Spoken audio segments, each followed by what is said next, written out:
And please tell me in the comments where you're listening from. I would love to interact with you legends. Now to the story. I never thought matching with some random dude named Oscar would turn into the most awkward and honestly uncomfortable night of my life. The first thing that pulled me in was how normal he looked. Plain hoodie, normal haircut, nothing too weird in his photos. His bio just said he liked cafes and long talks, which sounded harmless. I was bored that week and figured why not meet someone new. I picked a small cafe on the side of town that I barely go to. It had this weird old smell like burnt sugar and old wood, and the lighting was so dim that it felt like they were hiding something.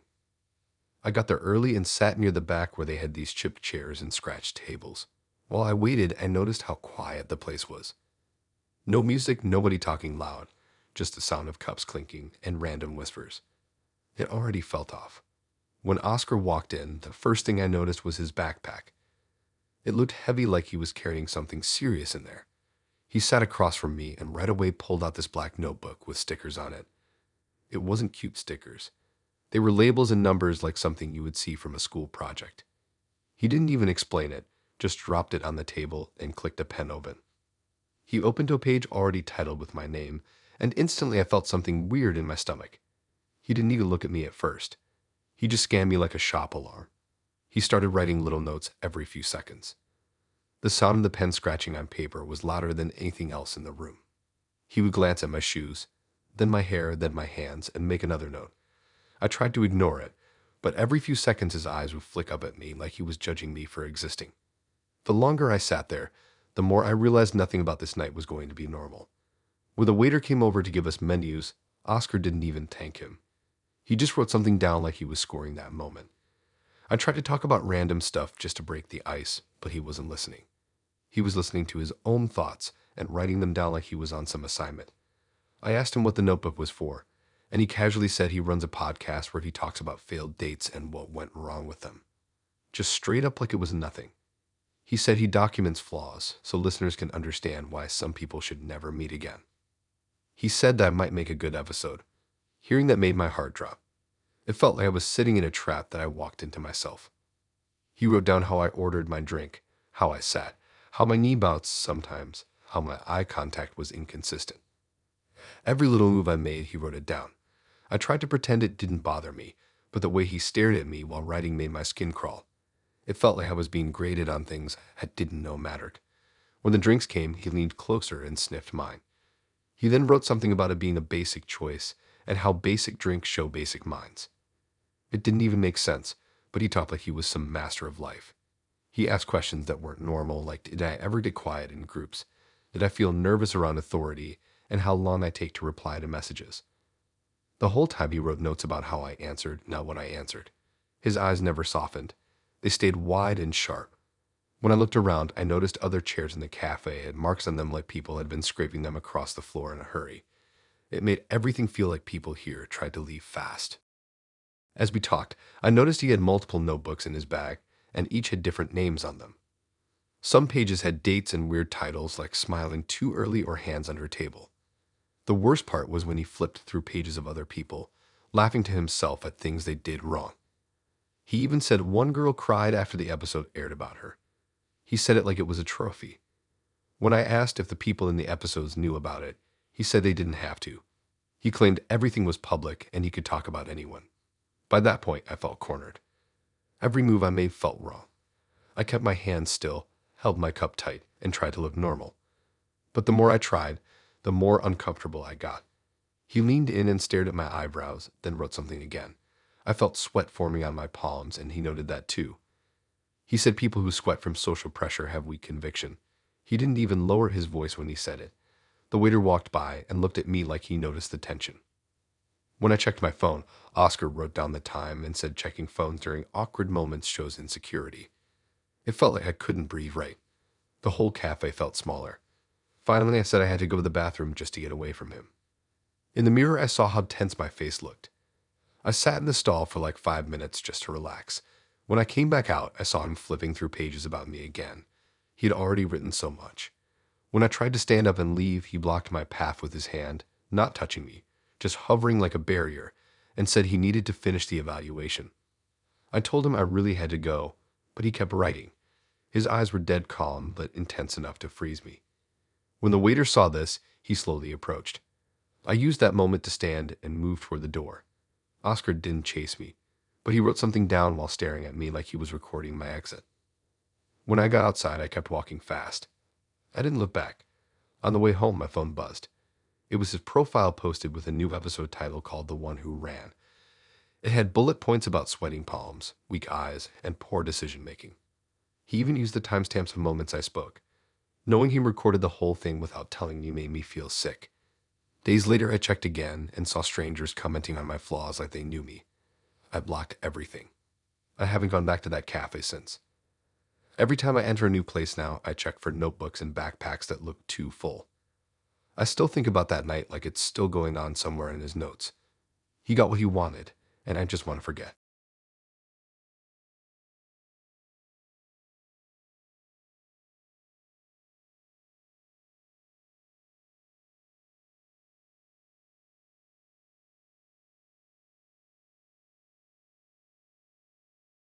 I know this is going to sound like I'm making it up, but this actually happened. It started on a Saturday night when I matched with this girl named Mia. Her photos looked simple, nothing crazy, just her in different jackets and scarves. Her bio talked about sense and honesty, which I thought was kind of random, but I didn't think hard about it. We talked for a bit and she seemed cool enough. We decided to meet at this weird quiet bar at the edge of the city, the type of place that plays soft music nobody knows and has chairs that look older than the building. I got there first and sat near the window. It faced a tiny parking space with only 2 cars in it, and everything outside looked dull and washed out under the weak streetlight. When Mia walked in, the first thing I noticed was how fast she scanned the place. Her eyes jumped around like she was looking for something dangerous. She walked right up to me like she already memorized my face from every angle. She smiled quick and asked to sit, and when she hugged me, she kept her face pressed against my jacket longer than normal. I tried to laugh it off, but her grip stayed tight like she was trying to inhale through the fabric. The second she sat down, she asked if she could borrow my jacket for a second. I didn't really want to give it to her, but I didn't want to make a disaster this early, so I handed it over. As soon as she got it, she held it up to her nose and took a long sniff, then closed her eyes like she was listening to something inside the fibers. I froze for a second because nobody does that. She said she could sense infidelity through fibers, and my brain had no clue what to do with that sentence. She kept smelling different parts of the jacket, especially around the sleeves and collar. She asked who I hung out with, if anyone hugged me recently, if I sat close to people on public transport. She wrote small notes in her phone about it. The bar felt even quieter after that. The bartender kept looking over like he was trying to figure out if we were joking. I tried to move the conversation somewhere normal, but she wasn't listening. She kept sniffing and then flipping the jacket inside out like she was investigating a crime scene. She pointed out tiny pieces of fuzz and said each one had memory. I started thinking maybe she was just trying to be funny, but her face was dead serious. Her eyes went wide every time she smelled something new. When the drinks came, she didn't even touch hers. She just took another sniff of the cuff and said she sensed past interaction with someone who had trust issues. I told her I was around a friend earlier, and she instantly leaned forward and asked to smell the other sleeve. It got awkward quick. People at nearby tables were staring. I could feel my ears heating up. She started asking deeper questions. Did I ever talk to someone and hide the message from another person? Did I ever go somewhere last minute without telling anyone? I had no clue how smelling my jacket connected to any of that, but she treated every answer like evidence. She then asked to smell around the zipper. Before I could stop her, she was already pressing her nose against it. She pulled back with this weird grin like she just found buried treasure. She told me I had interacted with someone insecure recently, maybe someone who wanted attention. It was creeping me out because she spoke it like fact, not guess. She then said fabric can record closeness between bodies. I started gripping my chair harder because something about the way she talked felt like she wasn't joking. I looked around and noticed how empty the bar really was. Only 2 other tables had people, and they kept glancing then looking away quickly. At one point, she hid my jacket under the table and sniffed it in the dark, like she was trying to isolate certain scents. She explained that the fibers react differently in darker areas. She even hummed quietly as she did it, like she was performing some ritual. When the bartender came over to ask if everything was okay, she stared at him like he was interrupting something important. After he left, she leaned close and whispered about how she can sense betrayal. She said she could tell if someone has the potential to cheat months before it happens. I nodded just to get her to stop talking. After a bit, she snapped her fingers and asked if I ever leaned against a stranger accidentally while waiting in line. I said probably, and she took that as confirmation that the jacket fibers were picking up connection patterns. She then smelled the collar again and said something about a female scent attached lightly, not romantic but friendly. My heart dropped because earlier that day my cousin hugged me at a family thing, and suddenly this girl was unfolding my life through a jacket. I tried to reach for it to put it back on, but she pulled it away and said she wasn't done reading it. She told me she had been doing this with different dates for months. She had a whole collection of jackets and hoodies stored in her place sorted by trust patterns. She explained that if the fibers twisted in a certain direction, it meant emotional instability. She said if the zipper area smelled stressed, it meant the person hides secrets. The more she talked, the less she blinked. Her eyes watered from sniffing too much, but she just kept going. I started feeling trapped in that booth. She wasn't looking at my face anymore, only the jacket like it was alive. When I asked if I could have it back, she held it tight and said she needed one more reading. She then pressed the sleeve against the table like she was extracting something. She froze, then looked up at me slowly. She said she sensed distance. She said someone close to me didn't trust me. I shook my head, but she insisted and tapped the jacket like she was tapping truth out of it. When I finally stood up and grabbed it from her hands, she let go without fighting, but her face twisted into disappointment.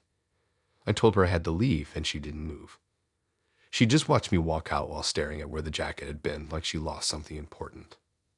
Later that night, she messaged me saying the jacket still held answers and she wanted another chance to study it. I blocked her instantly. A few days later, I checked her profile again out of curiosity, but she was gone.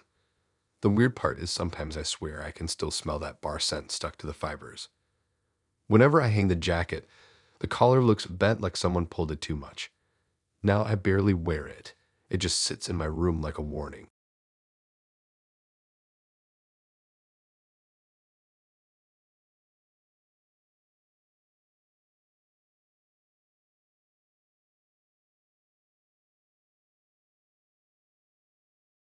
I matched with this guy named Dan late on a weekday when I was bored and just scrolling. His pictures looked kind of average. Nothing weird. Just him at parks and one pic with a dog that didn't even look like his. His bio talked about energy growth and how he could track people's personal progress without talking to them. It sounded like regular self-improvement stuff, so I didn't think too hard about it. We chatted for a bit and he suggested we meet at this bright cafe in the middle of a shopping district. It had huge windows and way too many plants inside like they were trying to hide the walls. I got there and sat near the center, watching everyone walk by outside. The air smelled like cinnamon and cleaning spray, which makes weird. When Dan walked in, he looked exactly like his pictures, but older somehow. His smile felt forced and his eyes blinked slower than normal. He sat down and didn't even say anything nice to start. He just stared at my face like he was trying to match it with something he already had in his mind. He pulled out a tablet from his backpack and placed it on the table. The screen was full of charts and dates. I didn't understand any of it. It had lines going up and down like weather graphs. He moved it toward me and asked if I had any pictures from when I was a kid. At first I laughed, thinking he was joking, but his face didn't move. He said he needed to check if my aura evolution graph was stable from childhood to now. I didn't want to be rude, so I showed him one that my mom sent me recently when she was cleaning the attic. It was me at around 6 years old, smiling with a bowl haircut. He zoomed in on my eyes like he was scanning for crime. He dragged the picture out of his chart, and a bar moved slightly down. He frowned and said that drop worried him. He asked if I had any pictures from around 8 years old. I said maybe, and pulled up another one of me holding a birthday cake. He scanned that too. The bar went up a little, and he nodded slowly like he was solving something bigger. He asked for pictures of me around 13. That made me uncomfortable because nobody likes how they looked at that age, but he was waiting. I found one of me wearing a hoodie outside my old school. He dragged it into the chart and watched another line twitch. He said I had a major dip in energy confidence at that age. He asked what happened back then. I shrugged because everyone goes through weird phases. He took a note and asked if I ever got into trouble or lost friends around that time. He started asking deeper questions like how my parents treated me, if I liked crowds, if I ever lied to avoid stress. While he talked, he kept adjusting little colored bars on his screen, watching the lines bounce around. The more pictures I showed, the more he demanded. He wanted an exact picture from when I turned 15. I told him I didn't know, and he said I should message my family right now. I said no because that made no sense. His eyes narrowed like I broke some rule. He then leaned back and started sliding the pictures back and forth on his screen, watching the lines jitter. He said my aura had an unstable shift between 16 and 17. I stared at him thinking how he could know anything about that based on a few old pictures. The barista came to bring our drinks and Dan ignored him completely. Instead, he whispered to himself about energy density. He then asked if I ever hung out with someone jealous around that age. The screen on his device showed weird color shades I didn't recognize. He asked for a picture of my 18th birthday. I didn't have one, so he asked if I could scroll through social media archives. He said if I didn't do this now, it could mess up the reading. I told him to chill, but he tapped his tablet like he was counting down. People at nearby tables started watching us. Some looked amused. Some looked nervous. After 10 minutes of digging, I found one picture. He scanned it instantly. The graph lines spiked down. He clapped once like he found something important. He said around that year something happened that shifted my long-term aura development. My stomach twisted because that year was actually bad for me, but I never told him anything. He asked if someone close broke trust during that time. I didn't answer. He said my eyes in that picture were hiding something. Even the background mattered to him. He looked at the dim lights, the shadows, and said that darkness and environment adds weight to your aura.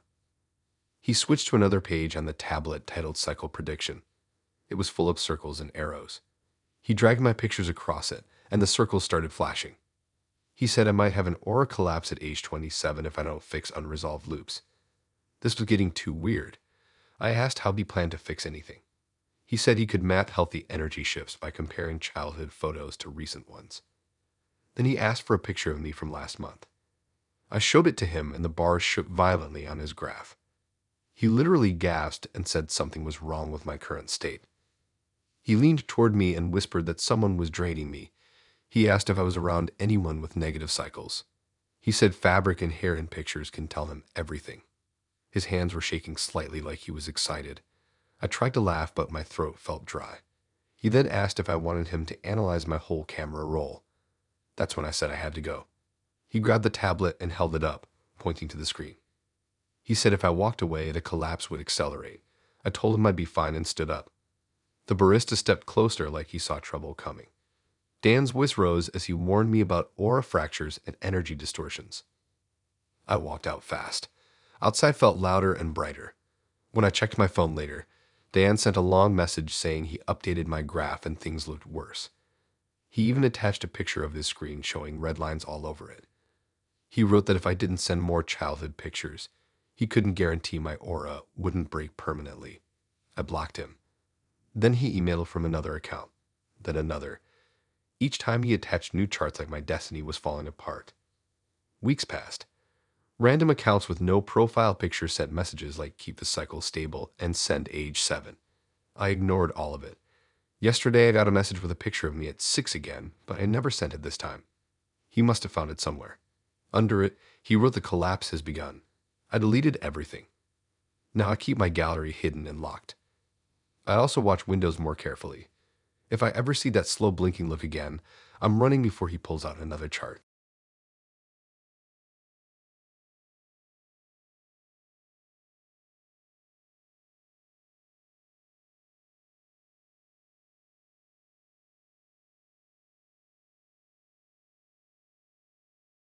I matched with this girl named Zara on a boring Wednesday night when I couldn't sleep. Her pictures looked normal. She had a bright smile, and there was this vibe like she was always around people. Her bio said something about honesty and community feedback, but I didn't really know what that meant. We talked for a bit, and she seemed funny enough. She suggested we meet at this indoor food court on the edge of town. It was big and loud with different restaurants lined up in a circle. The lighting was bright enough to see every detail on every table, which made everything feel more intense. I showed up first and sat at this wobbly table near the back where you could see everyone passing by. I watched families eat loud meals and workers on break staring into nothing. When Zara showed up, she waved like she had known me for years. She sat down across from me and put her phone face down on the table for a second. She looked at me and told me she was excited to meet. It felt normal until she reached under the table right away like she was adjusting something. Her arm stayed there longer than usual.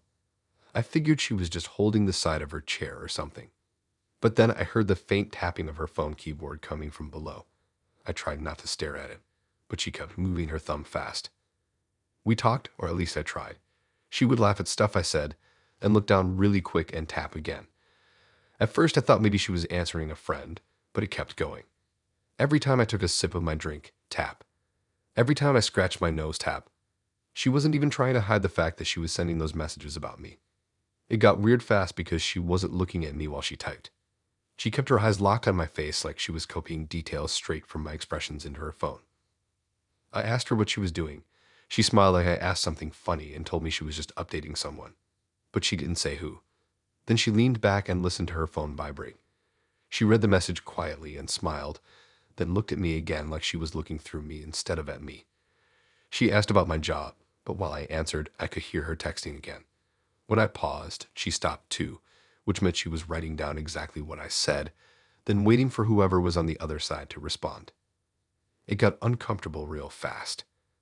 I tried to ignore it, but then she whispered tiny words under her breath as she typed, almost narrating my actions. She said things like adjusting shoulders or nervous sip. I asked if she was part of some social experiment, and she giggled but didn't answer. She just reached under the table and sent another message. Her phone buzzed over and over. She would read the replies with this smug smirk and glance back up at my posture. She told me to tilt my head slightly to the left and watch what happened. I didn't, but she typed something anyway. Eventually, I leaned forward a bit and asked more directly what was going on. She tapped even faster and her phone buzzed again. She stared at me for a second and told me her friends were watching her messages live in a group chat, judging every move I made like a panel of random strangers, deciding if I was worth her time. That sentence sank into me like ice. My hands tightened around the cup. I looked around the room thinking maybe they were hiding somewhere watching in person. She told me not to worry, they weren't physically there, but she tapped again and her smile twitched like she was hiding more. She explained that she didn't trust her own judgment anymore, so she always brought her dates to places where she could narrate everything. She said the group helps pick up things she might miss. I laughed awkwardly because the idea of being judged by nameless people made my stomach twist. She watched my laugh and typed nervous laugh to group. Her phone buzzed instantly. She read a long message, then told me someone in the chat said my laugh was too forced. I didn't believe it, but the fact that she said it changed how I breathed. We got food from one of the vendors. While I stood in line, I saw her hunched over the table, typing paragraphs. When I returned, she asked if I always walked that way. I told her I just grabbed food normally, but she typed again, then read another response. She said someone thought my posture showed arrogance. Someone else thought I reached for my food too fast. I didn't even know how to sit without being watched. I started moving slower on purpose, but she typed again. Her phone buzzed, and she said now I looked stiff, like I was hiding something. As we ate, she narrated every single move. Bite speed, eye contact length, hand twitch. She described the smallest details to strangers. Her face lit up whenever the phone buzzed. Sometimes she would nod slowly at their advice like she was taking orders. Other times she'd tilt her head and stare at my forehead until another message came. She told me to move my napkin to the left. I asked why, and she smiled and typed. Her phone buzzed and she told me she was testing how I react to instructions. At one point she asked me what I did last Sunday. While I answered, she typed nonstop. Her phone buzzed twice. She said someone thought my answer was boring. Someone else said my voice dipped on certain words, which meant doubt. I didn't know who these people were, but they were building a version of me without meeting me. It made my fingers shake a little. The worst part was when she said one of the people in the chat was her cousin, and he specialized in reading micro-reactions. She recorded a short clip of me on her phone without asking. She said he could slow it down later. I felt trapped, like everything about me was being copied and stored. She asked me to smile naturally. Before I reacted, she tapped quickly. Her phone buzzed. She told me not to smile after all because someone said forcing it would reveal insecurity. I pushed my chair back slightly. She instantly typed and then read the reply. She said the group found that sign of retreat. She looked disappointed like I failed some quiz. I asked her to stop including strangers in our date. She typed again. This time her phone vibrated longer than usual. She read it slowly, eyes narrowing. She said they recommended she end it because I didn't handle pressure well. She stood up, grabbed her bag, and told me she couldn't waste time on unstable reactions. She walked away while typing a long message. It buzzed over and over as she left. People nearby looked confused. I sat there alone, staring at my food and wondering what version of me got built in some invisible chat. Later that night, my phone showed a random account messaging me with screenshots of the chat. They had lists of flaws about me. They talked like they owned my personality. Someone wrote that I would crumble in a real relationship. Someone else kept zooming in on my posture. I blocked everything and deleted my photos off socials. Now when I meet people in public, I look under tables before sitting. Sometimes I swear I can hear faint tapping from somewhere nearby.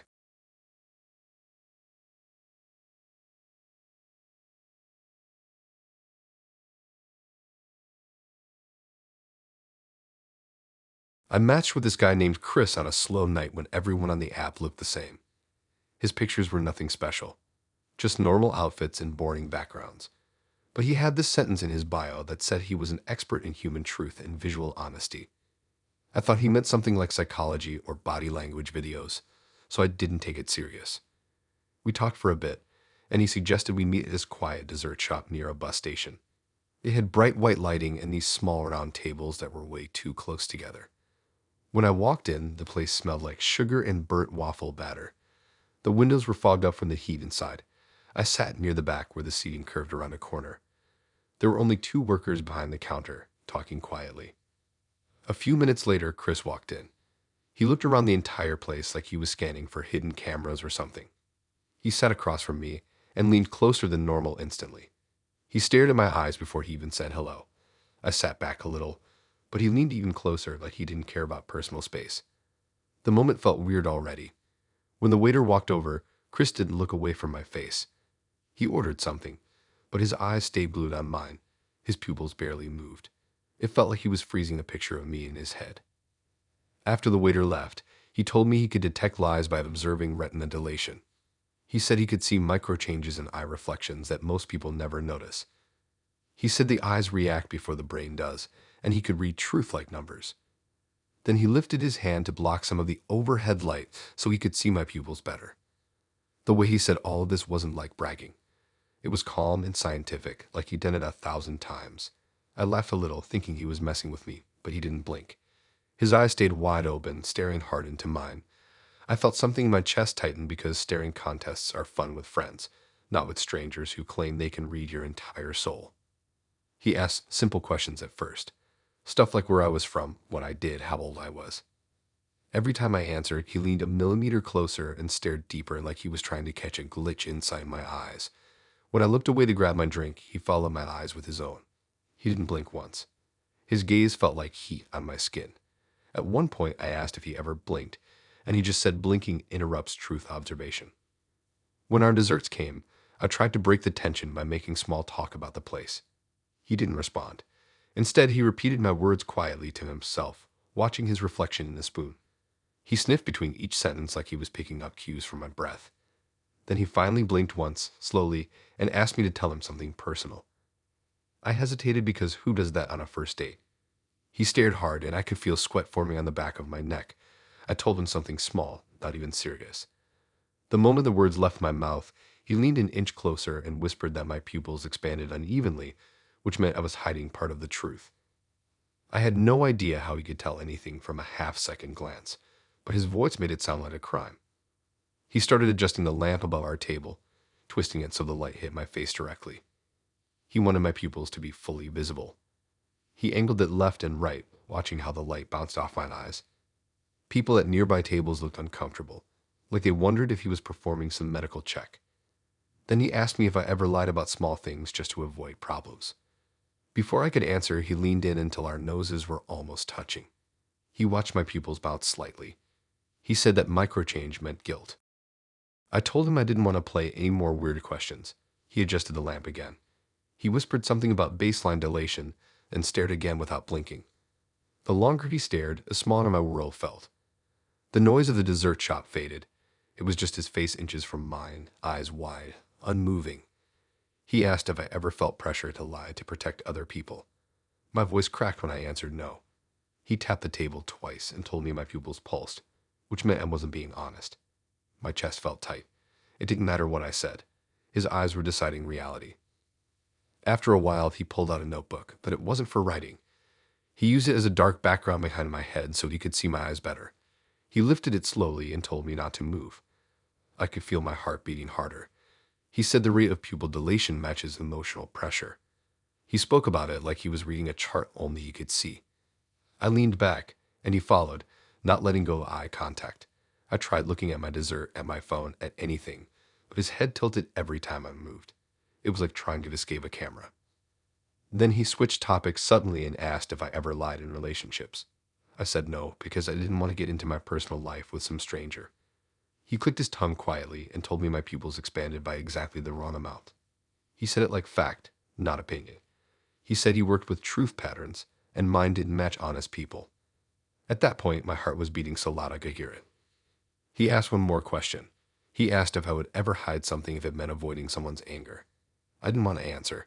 He leaned closer and told me silence was a dilation trigger too. The second I opened my mouth, he stared so hard I felt dizzy. When I finished answering, he said my pupils contracted late, which meant avoidance. He tapped the notebook again, eyes still wide, and whispered that my truth imprint was weak. I stood up to leave. He stood up too, matching my movement like a mirror. He tilted his head to keep his eyes level with mine. I walked toward the exit, and he paced backwards while staring, not blinking once. The workers at the counter stared at us like something was wrong. When I pushed the door, he finally blinked slowly like shutting a camera lens. That night, he sent me a long message saying he recorded every dilation shift in his memory. He said he was building profiles for people whose truth didn't match their words. He said he might use mine someday. I blocked him, but I kept thinking about it. Days later, I caught a reflection in a bathroom mirror and stared at my pupils. The longer I looked, the more I wondered if anything about them could give me away. Now when I walk outside, I keep my eyes low. I avoid bright lights. And sometimes I think I see him across crowds, staring without blinking, looking for proof.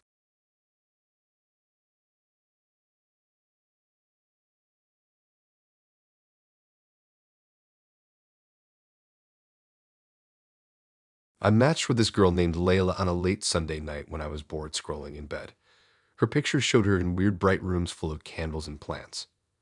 Her bio mentioned alignment cycles and spiritual mapping, but people put weird stuff on those apps all the time, so I didn't think too deep about it. She messaged first and asked if I was spiritually flexible. I didn't know what that meant, but I said yeah, sure, because I wasn't trying to have a boring conversation. We talked for a bit and agreed to meet at this weird diner near the old cinema. It was one of those places that stayed open late even though nobody really went there. The lights inside were yellow and buzzing, and the floor tiles looked like they had been walked on for 50 years. I sat in a booth near the back, where you could see the whole place in one glance. When she walked in, she was smiling like she already knew something about me. She sat down fast, almost sliding into the seat, and dropped this small black bag onto the table. It made a clink sound, like glass touching glass. She kept glancing at it like she was excited. We ordered drinks, and she asked weird questions right away. Stuff about my sleep patterns, if my dreams ever repeated, and if I ever woke up feeling like someone was watching me. I laughed it off, but she didn't. Her eyes were wide, and she stared straight into mine after every answer. After a few minutes, she reached into the small black bag and took out a tiny clear jar with a label stuck on it. The label had a date and a blank line under it. She placed it next to her drink like it was normal to bring jars on dates. I asked what it was for, and she said she was tracking soul alignment through hair samples. She talked about it like she had been doing this forever. She said hair holds the memory of the spirit's direction. I tried to smile and drink my soda like everything was fine, but the jar stared right back at me. Then she pulled out a small pair of scissors. They were the type you would use to trim thread. She leaned forward and asked if she could take a single strand of my hair, and before I even answered, she already had her hand near my head. I pulled back a little, but she told me it wouldn't hurt, and she needed it to map my alignment cycle. She said if she didn't do it now, she wouldn't be able to tell if we matched long term. I told her that sounded strange, but she kept smiling like she was waiting for permission. People in the diner looked confused, but didn't say anything. I finally agreed because I didn't want to make a scene.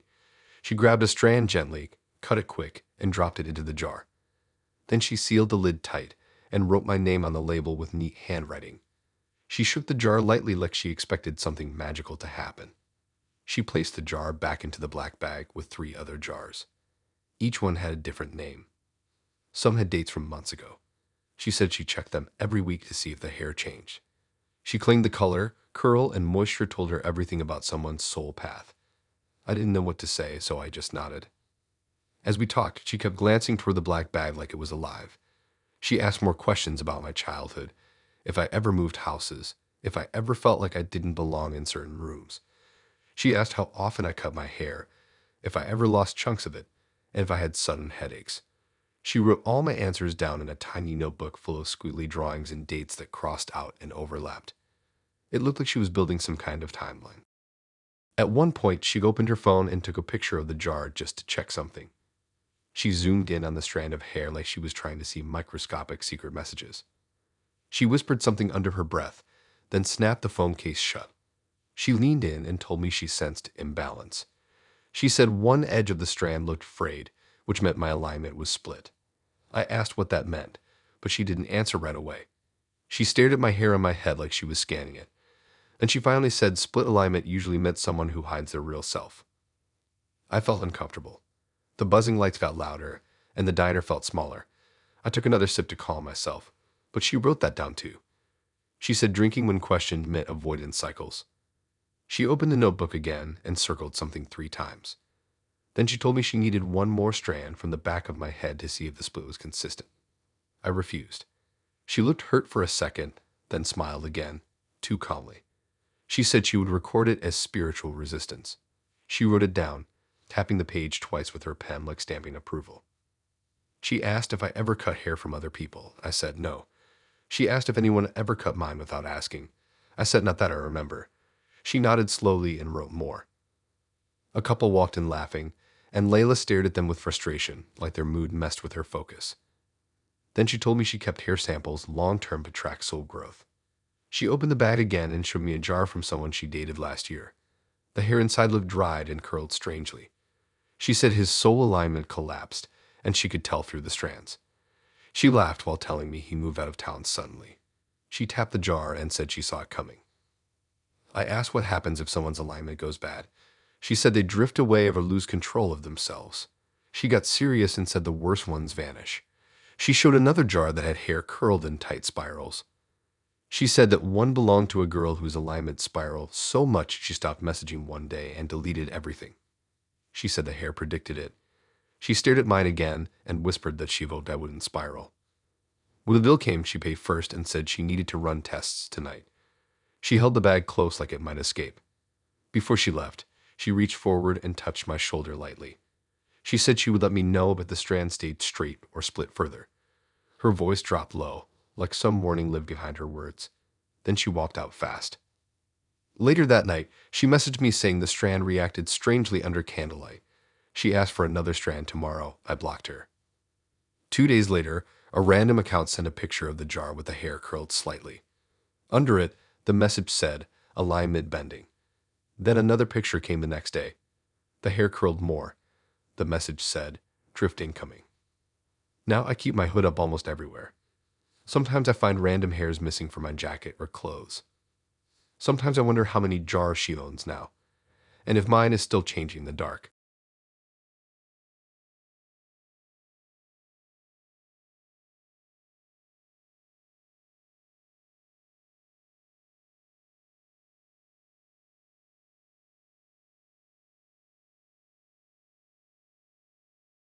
I matched with this guy named Marcus on a random Thursday when I was waiting for my bus. His profile looked normal at first.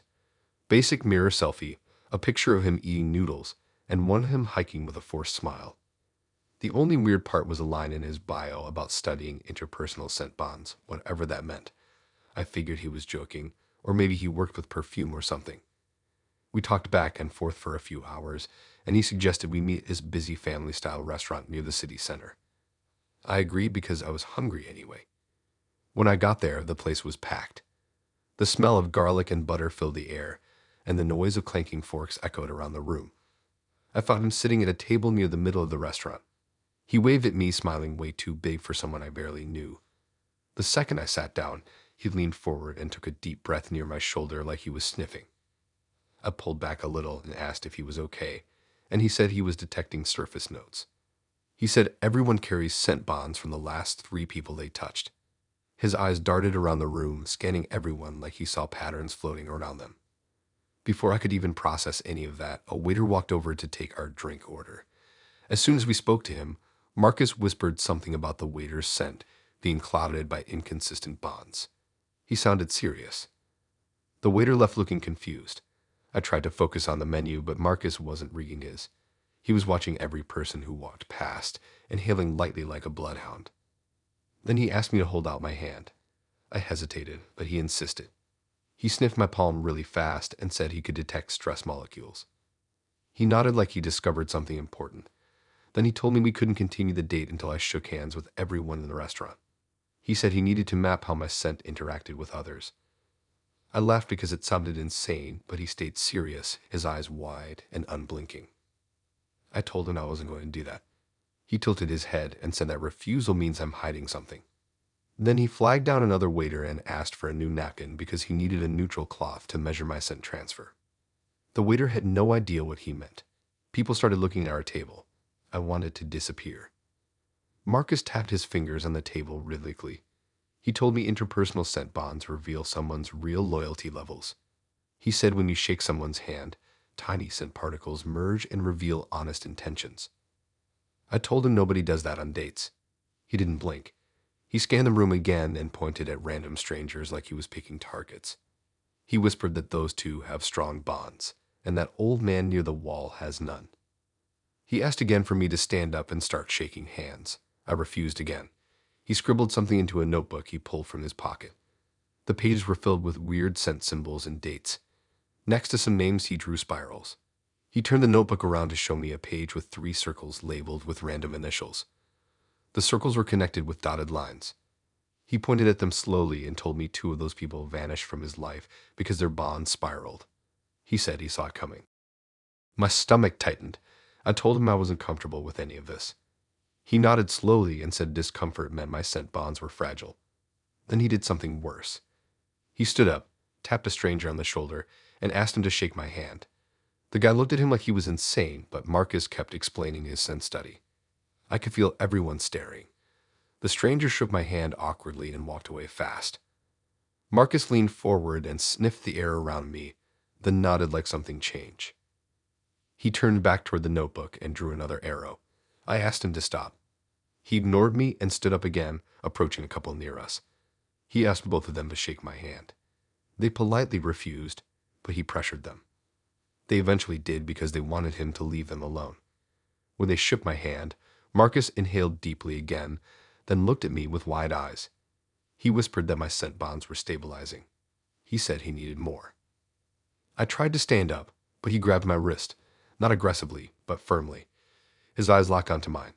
He told me I couldn't interrupt a bond cycle mid-development. His breath smelled like mint gum and panic. I pulled my hand free and told him he was freaking me out. He sat back down, scribbling faster than ever. My fingers trembled. He told me my scent just shifted into panic levels, which meant external influence. He said someone touched me recently and didn't trust me. He scanned the room again and pointed at a random group. He said one of them was probably leaking their bond. He asked me to shake hands with them so he could confirm. I refused again. His face dropped. He shut his notebook and stared at me without blinking for way too long. I thought he might yell, but instead he stood up slowly, leaned in close, and whispered that incomplete bonds can haunt people. Then he left the restaurant without paying. Everyone stared at me. The waiter asked if I knew him. I paid the bill just to get out of there. When I got home, I blocked him everywhere. But later that night, someone texted me from an unknown number. It was a picture of my hand from the restaurant.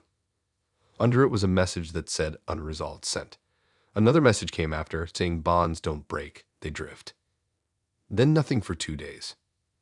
On the 3rd day, I found a small napkin stuffed into my mailbox. It smelled faintly like mint.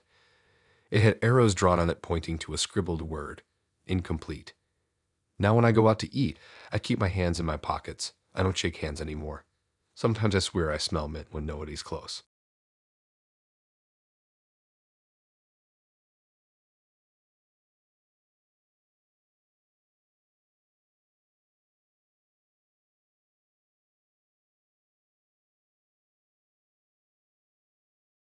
Ryan's profile was boring, just a plain mirror selfie in a gray hoodie and some caption about liking quiet people. I matched because I was bored, not because he seemed interesting. He texted me the same night, polite but weirdly measured, like every message had gone through a filter before sending. He didn't use emojis or slang, just straight sentences that felt too perfect, too edited. He asked to meet the next day for coffee near the riverside. Normally I'd say no, but his tone made it sound like saying no would be rude, like I owed it to him for matching. I remember sitting on my bed thinking, why not? It's daylight, public, safe. When I got there, he was already waiting outside.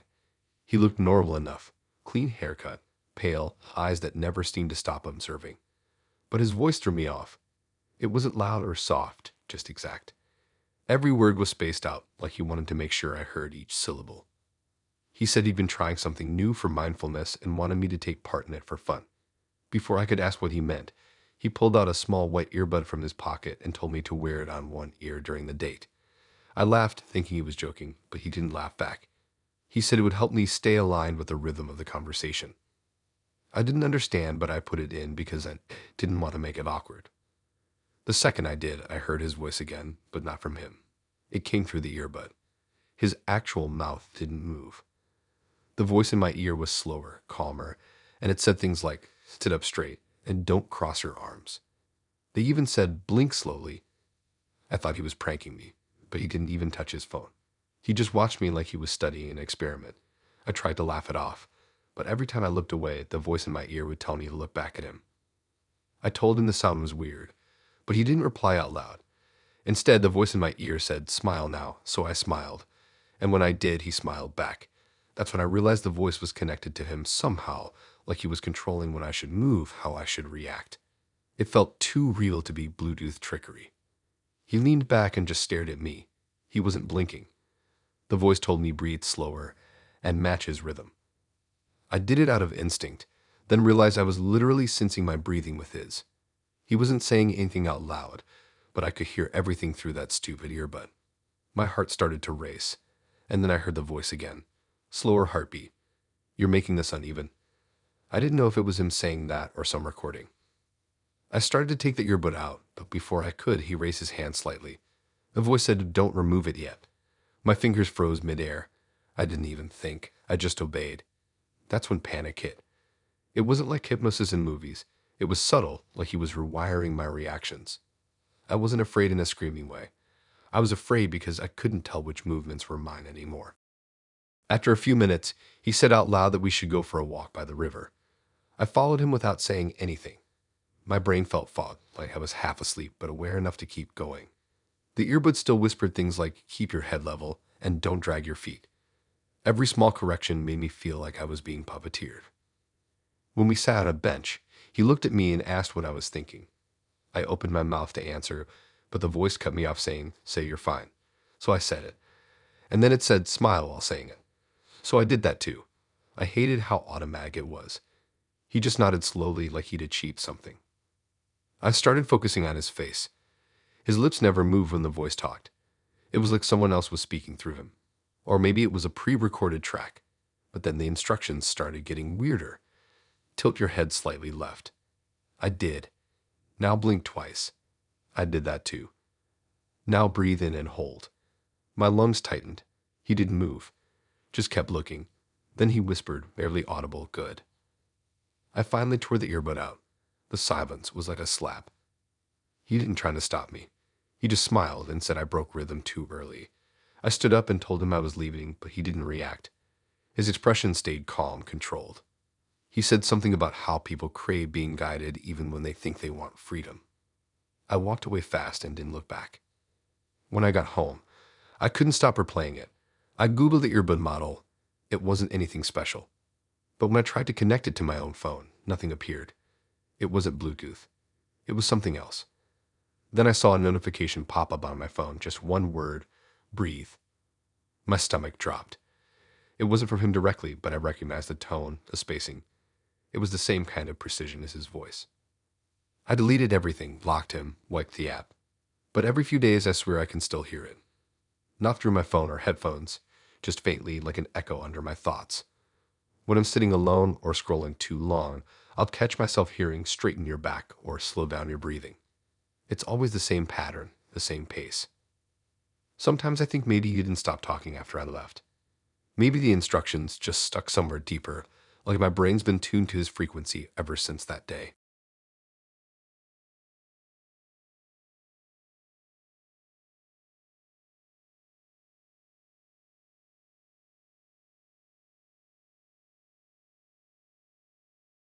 I do not know why I even got on that app again.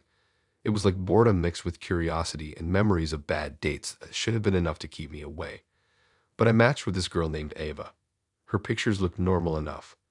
Simple outfits, nothing crazy. She worked at some small marketing place, loved coffee spots, said she was into open communication and boundaries. It sounded harmless and honestly kind of mature. So we talked for a few days, snapped a few pictures, and she seemed chill. She kept asking about my last relationships, but in this really specific way, like she was trying to map out where I went wrong. I did not think much of it. I thought maybe she was just trying to be thoughtful.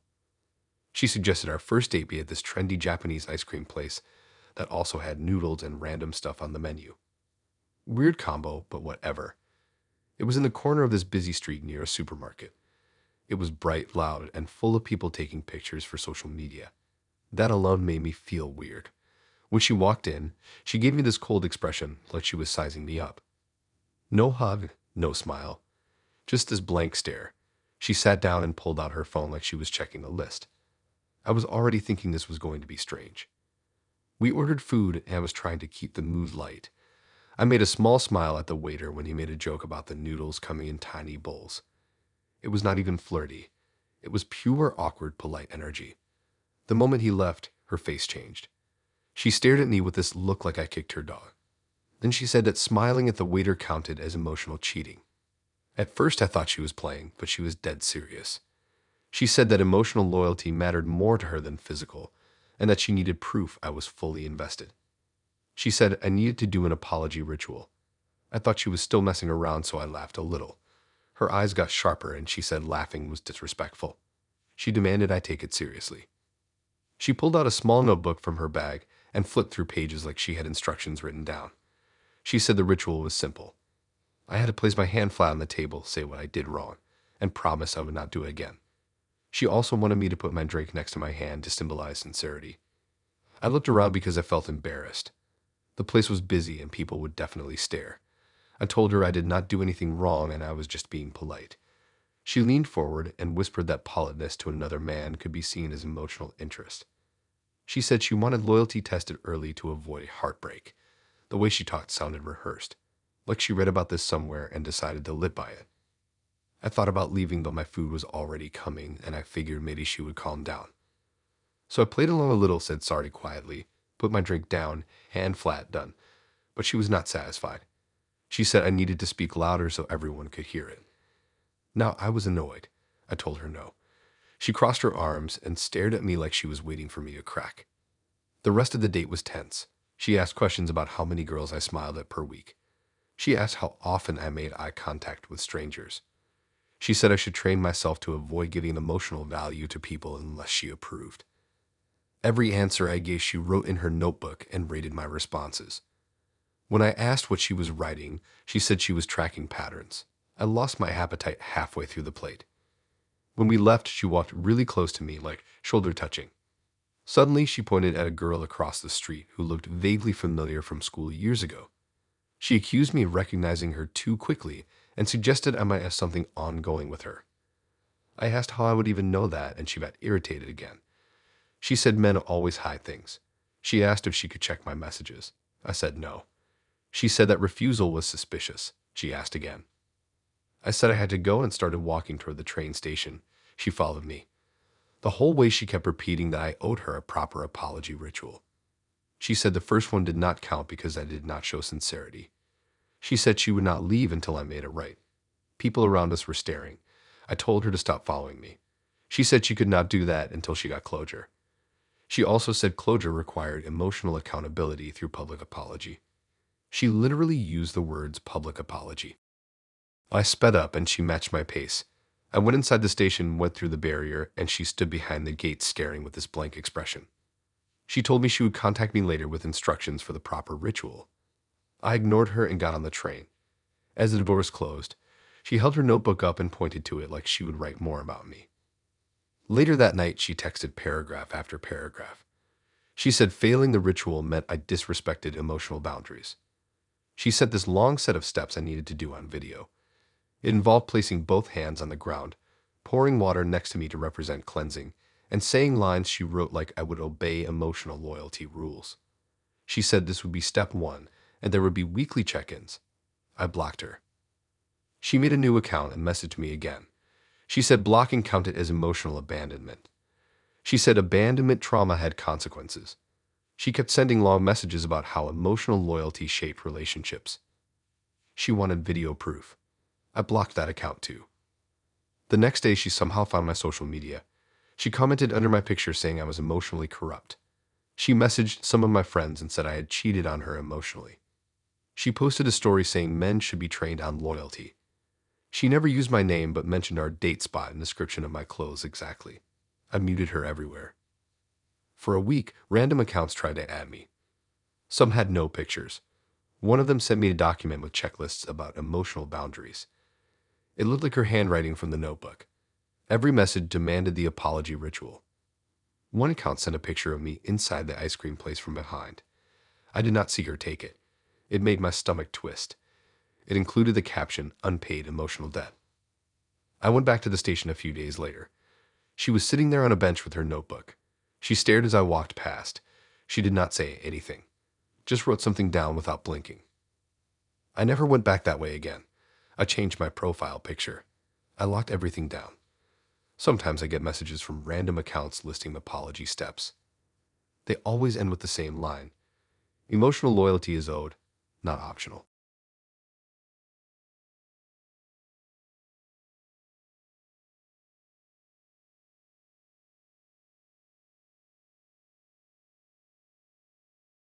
I never thought I would start a date by signing paperwork.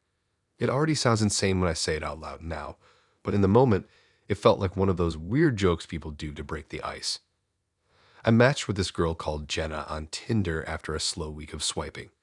Her profile looked normal enough. Soft smile, some coffee shop pictures, a caption about loving honesty. I figured she was probably just quiet and into warm vibes. Nothing looked off. We planned to meet at a small outdoor food court behind a line of shops. It had wooden benches, music from hidden speakers, and lights hanging overhead. It was crowded, busy, loud, everything you'd think would make a date feel less awkward. The second I saw her, she was already sitting at a table with her bag open and papers spread out. She didn't stand up to greet me. She didn't wave. She pointed her finger down at the chair across from her, not even looking at me properly. It was so weird that I paused before sitting. Once I got closer, I noticed she wasn't smiling or anything. Her eyes just locked onto mine like she was annoyed I had a face. Right there on the table was a pen and this messy handwritten page with lines and bullet points, almost like someone drafted it while pacing around their room at midnight.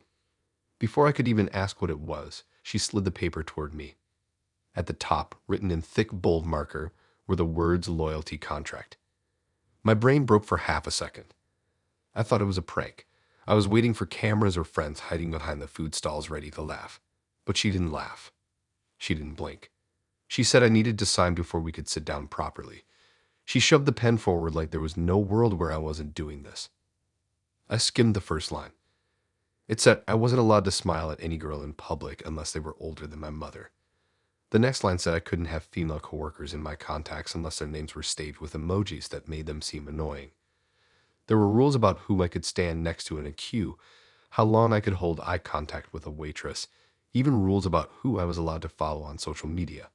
The last line said signing this meant showing dedication. It finished with a shaky signature line, like she read it too many times and got nervous every time she looked at it.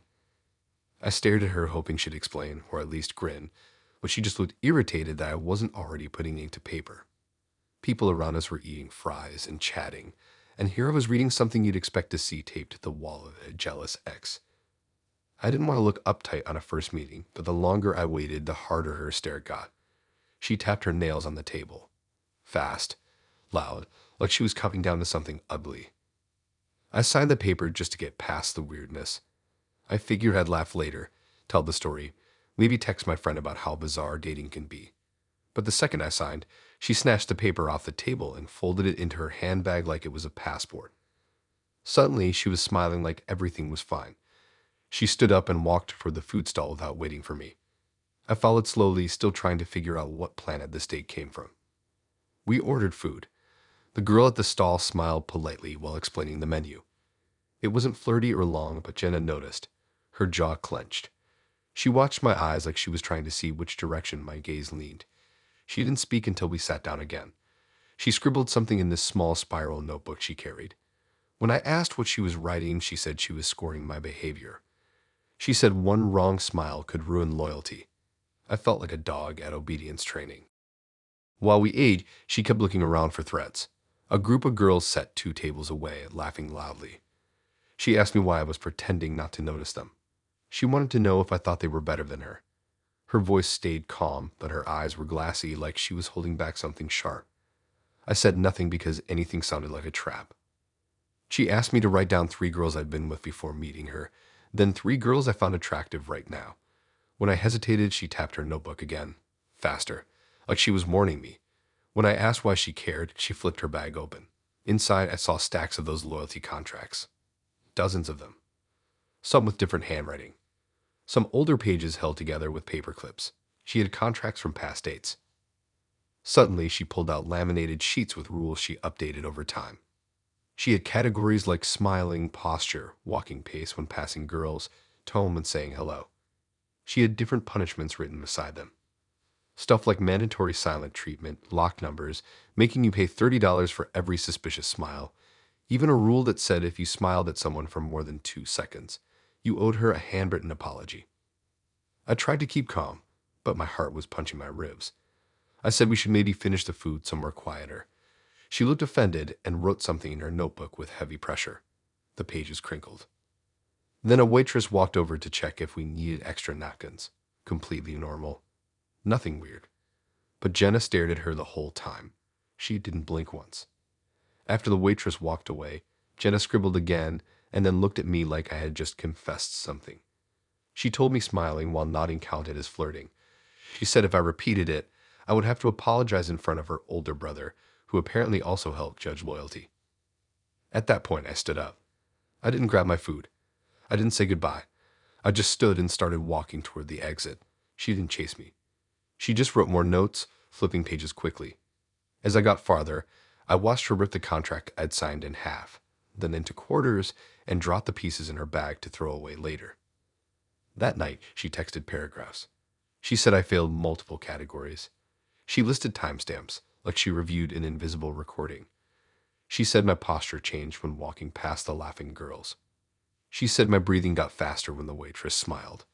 She said I wouldn't fit into her loyalty system unless I agreed to weekly evaluations.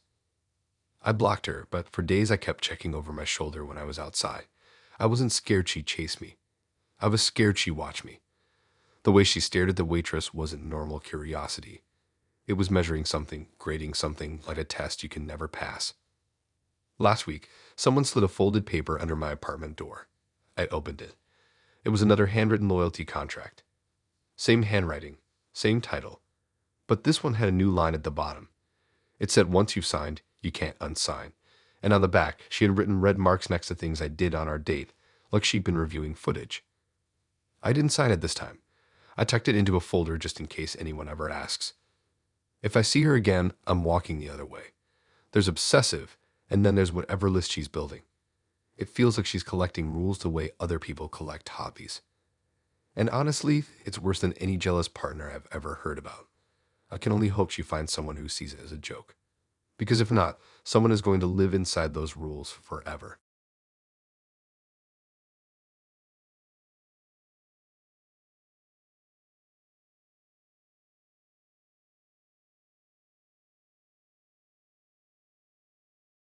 The date already started weird before I even sat down. I remember walking into this old-style bowling alley that looked like it had been stuck in a past year. Bright neon lanes, buzzing arcade machines, and a dusty snack bar with too many sauces lined up. The smell was this strange mix of popcorn and cleaning spray. I matched with a guy called Luke because he had this super normal profile. Hoodies, gym selfies, a dog picture, boring safe stuff. He suggested we meet here because he said it was casual and loud enough to avoid awkward silences. I thought cool, it's public, no pressure. When I got there, he was already sitting at one of the tables behind the lanes. He had this thick binder open in front of him, pages spread out everywhere like a kid doing school homework right before class. He wasn't rolling balls or hanging by the arcades like a normal person. He was hunched forward, glasses tipped down his nose, scribbling on sheets. I walked over slowly because he didn't look up or wave or anything. When he finally noticed me, he snapped the binder shut slowly, but not enough to hide what was printed inside. I caught a quick glimpse of rows and columns like a spreadsheet. There were names down the left side, all female. I sat down across from him, and he immediately asked if I minded that he brought some personal notes. He said it in a way like he already expected me to say yes. I asked what they were for, and he told me he liked to track patterns so he could improve himself. That sounded like basic self-help talk, but something about the binder made my stomach twist. He opened it again but angled it so I could see. Inside were printed spreadsheets sorted by different dating apps. Tinder, Bumble, Hinge, even an app I never heard of. Each tab had at least 20 names.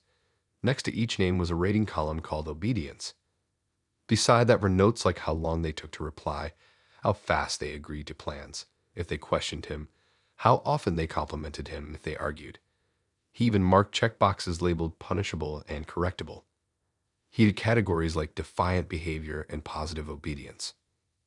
I honestly thought he was joking at first, like maybe he was writing a book or playing some weird prank. But he pulled out a highlighter and circled names while explaining what each color meant. Green meant reliable. Yellow meant needs improvement. Red meant basically disobedient. He said disobedient like I was supposed to nod in agreement. I tried to laugh it off, but he wasn't laughing. He smiled like he was proud of the system he built. He had dates labeled with timestamps, matching outfits, screenshots of chats printed out and glued to the sheets. He said he wanted to keep track because consistency mattered and he needed to avoid girls who tested him. He said most girls eventually showed resistance if he didn't give them what he called rewards on schedule. I didn't want to know what that even meant. Before we even ordered food, he slid a blank form toward me. It had my name printed at the top already. He had filled out my name, age, city, and what app he met me on. There were blank spaces for obedience rating, reply time, tone, willingness to adjust plans, and something called submission tolerance. He handed me the pen, but I just stared at him. He said I needed to test myself honestly because if I lied, he would know later from behavior. He leaned in close and whispered like we were talking about school secrets. He said obedience was the glue. I pushed the pen back and said I'd rather just bowl and talk normal, but he didn't care about that. He didn't even look at the lanes. He flipped another page and pointed at columns where girls before me had been ranked. He talked about them like objects. One girl he gave a low score because she changed her mind about a movie date. Another got punished because she answered her phone too much. He talked about punishments in ways that didn't sound violent but definitely sounded creepy control-based. He said one girl had to pay him $20 for losing focus on him for a full hour. I got up and said I wanted a drink. I walked to the counter just to breathe. When I looked back, he was watching me and writing notes again. He held a stopwatch app on his phone, telling me how long I was away. Something in me wanted to leave right there, but I didn't want him to follow me angry. So I walked back and sat down. He acted like nothing was wrong and started asking me personal questions. Not about hobbies, but questions like would I argue if he changed plans last minute, would I delete male friends, would I answer his calls instantly. Then he flipped to another page. It was a printed picture of himself wearing a serious face. Under it were guidelines titled Loyalty Tiers. The top tier meant he would treat you gently and reward you with weekly dinner dates. The bottom tier meant silent treatment and controlled communication. He said people needed structure or they fall apart. He said without obedience, relationships break. He said people should be graded because nobody wants random chaos. While he talked, I noticed something else in his binder. Small pictures cut out and taped next to names. They were candid street shot type pictures. Girls walking, girls sitting outdoors, girls leaving buildings. Some were zoomed from a distance like he took them secretly. He said he documented behavior patterns outside of dates to see if someone was fake. He talked like he was collecting data on lab rats. I asked why he cared about control so much. He said dating is about hierarchy. He said someone has to lead and someone has to follow. He said the world was easier when people stopped pretending they were equal. He leaned closer and whispered that disobedience leads to chaos, repeating it like it was a fact. While he flipped more pages, I opened my phone and pretended to check a message, but I was actually pulling up a rideshare app. I told him I needed to go feed my cousin's cat. Dumb excuse, I know, but I just needed out. He stood up fast and snapped the binder shut. He looked disappointed like a teacher catching a student cheating. He scribbled something on his sheet under my name so hard the tip ripped the paper. He followed me toward the exit. He didn't run, but he walked behind me close enough for me to hear his breath. Outside, my ride pulled up and I jumped in. He stood there in the parking lot, arms crossed, watching the car pull away. I saw him smiling in the reflection of the window.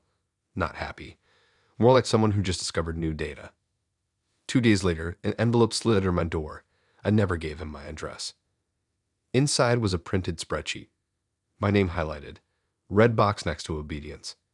There were notes about my replies, my time away at the drink counter, even how fast I walked when I left. At the bottom was a printed picture of me leaving the bowling alley, taken from across the street. Underneath, it said unpredictable behavior. I blocked his number. I changed my pictures online. I told my building manager about the envelope. But a week later, another sheet came. This time, it had 3 more photos of me walking near my home. He was tracking me like the others, collecting data. I don't answer any unknown numbers now. If I see someone holding the binder outside, I go the other way. I'm never swiping again.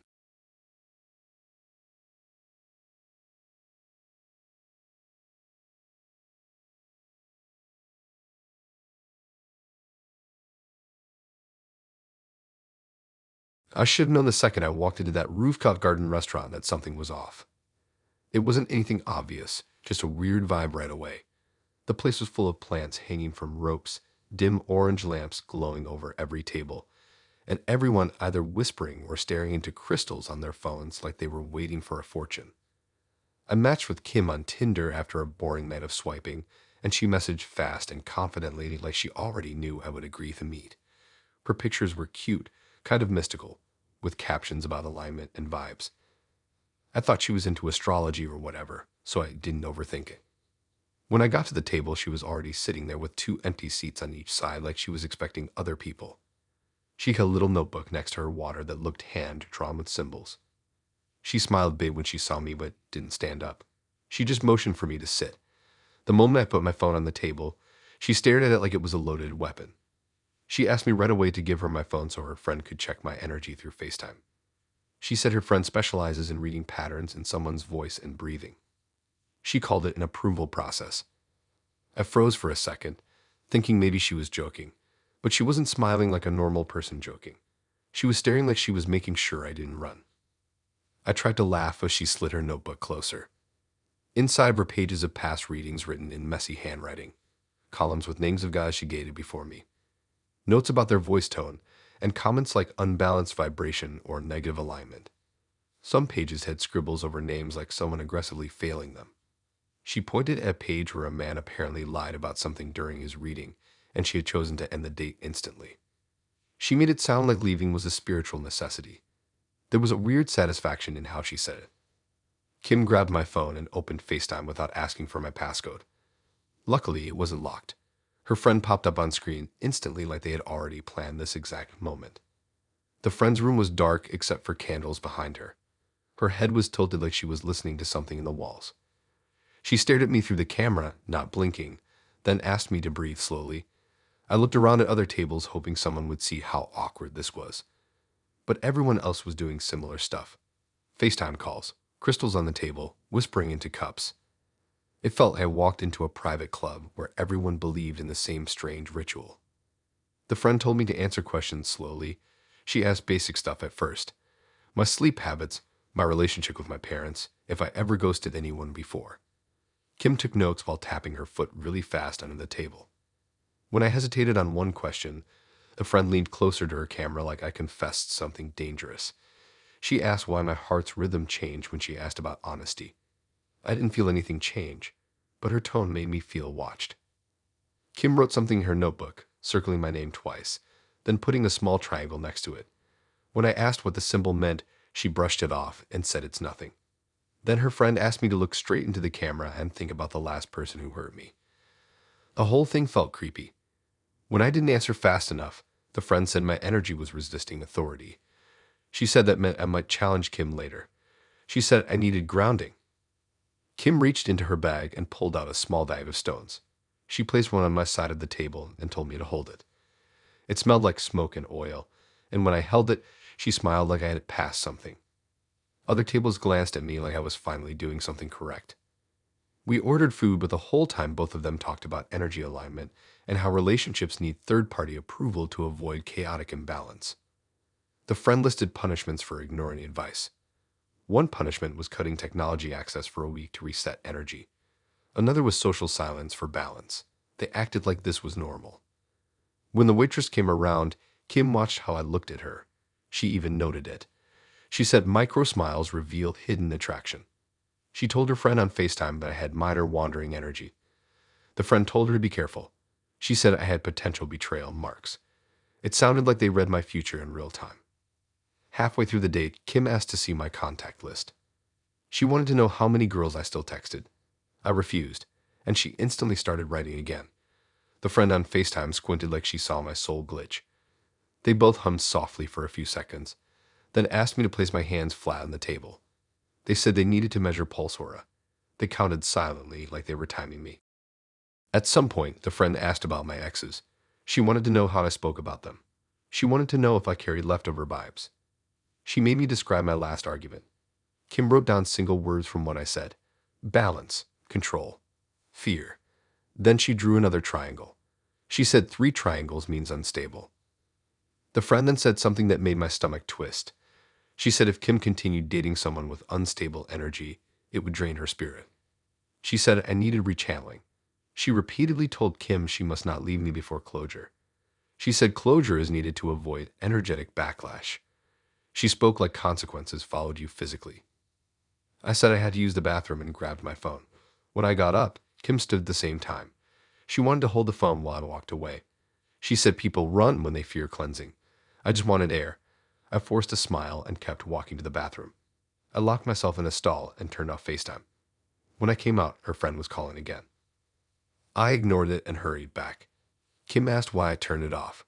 Her tone changed. Her friendliness dropped. She tapped the table 3 times, then looked directly at my chest like she was trying to see my heartbeat. She said my aura had recoiled. She slammed her notebook shut and told me the friend detected resistance. I decided I needed to leave immediately. I said something about having emergency plans with family. She stood up slowly, blocking the exit from our table. She asked for the stone back. I handed it to her. She inspected it for cracks like I damaged something sacred. Then she pulled a small black string from her bag and tied it around her wrist, staring at me while doing it. She whispered that it protects her from lingering energy. As I stepped away, she FaceTimed her friend again and pointed the camera at my back. They both stared quietly, tracking how I walked out. When I got to the elevator, I looked back and saw her writing again furiously. She circled something on the page and tore it out. 2 days later, I found another stone outside my door, wrapped in the same black string. Attached was a small sticky note that said unfinished alignment. I threw it away. The next morning, another one was taped to my mailbox. Same note. I don't know how she got my address. I don't answer calls from unknown numbers now. I stopped going near that rooftop restaurant. And every time I take out the trash, I swear I see her friend's face flash on my phone like she's still watching.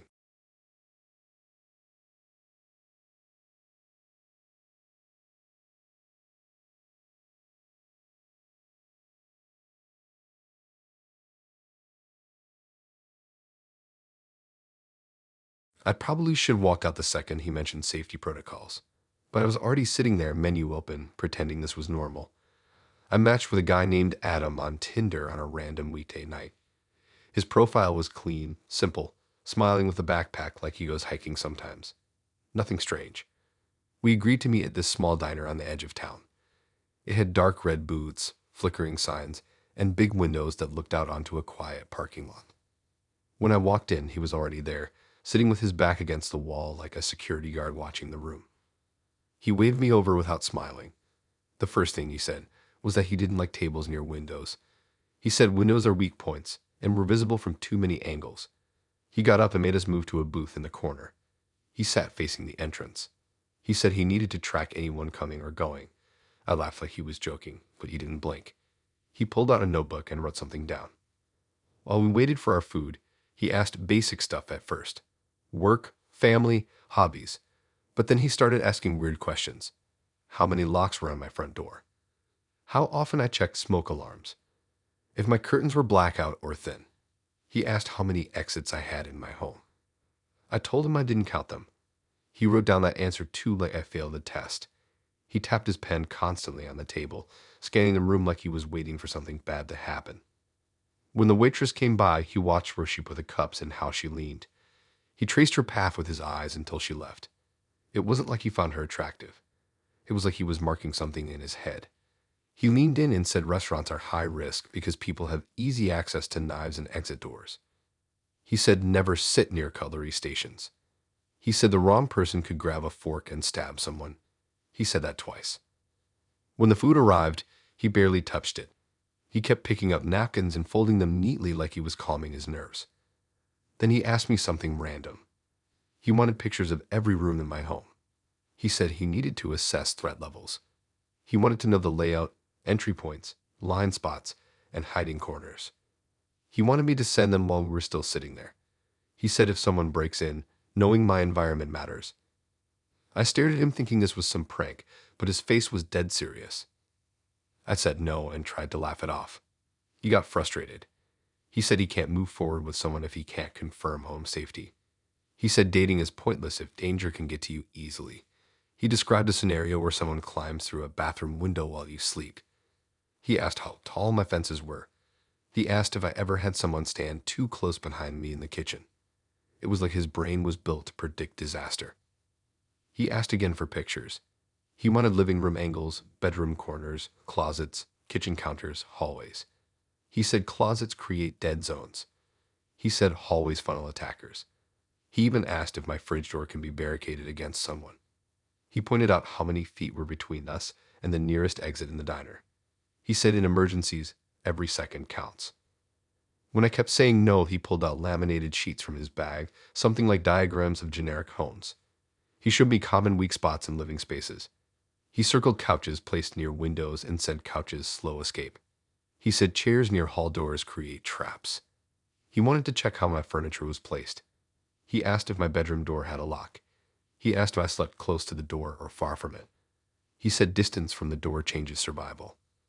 I tried changing the subject, but he shifted back every time. He asked if I hear footsteps at night. He said older pipes might be breathing signals. He told me to get motion sensors. He showed me a small book filled with scribbles and red markings like he was studying patterns of accidents. He even had printed photos of other people's houses. I didn't want to ask how he got those. Then he leaned in closer and whispered that he wants someone who can provide camera angles if something goes wrong. He said couples need to share home photos regularly to update threat levels. He wanted weekly reports. He said if my video doorbell doesn't catch enough angles, I should buy another and position it differently. He asked if I was willing to grow into a secure partner. Every question he asked, he wrote down the answer like data. He judged every reply like my personality was built out of locks and alarms. I started feeling watched even though we were still in public. He asked again for pictures. He said if I didn't cooperate, it meant I didn't value my own survival. He said people who won't share environment details are unpredictable. He circled something in his notebook angrily. The diner got louder around us, but his voice stayed even. He lifted his phone and asked for my address so he could check if there were alley access points. I refused. He tilted his head like he was disappointed. Then he asked if any windows faced the street. He asked if neighbors could see inside at angles. He said angles matter. Every answer I gave, he wrote paragraphs. I told him I was going to the bathroom. He looked at the hallway and said be careful because hallways are choke points. I ignored that and walked away. I stayed in the bathroom for a minute trying to figure out how to leave without him seeing. When I walked out, I saw him adjusting his seat so he could see both the exit and the bathroom door at the same time. He watched me the whole way back.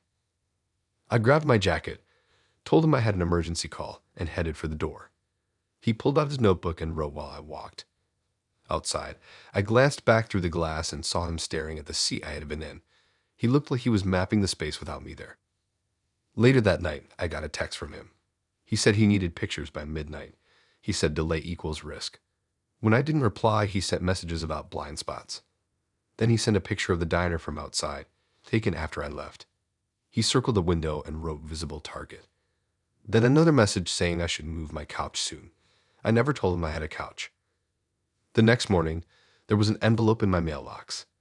Inside were diagrams of my street drawn from memory. He highlighted the path from the road to my front door. He wrote that I needed thicker curtains. I blocked his number, but messages still came from unknown ones. Sometimes just staying hallway weak, sometimes just directions like move bed to left. I didn't send a single picture, but he still tries to assess things. Maybe he guesses. Maybe he saw me walking home once. I don't know. I bought thicker curtains. I didn't want to, but now every creak in the house sounds like someone testing threat levels. Dating apps are deleted.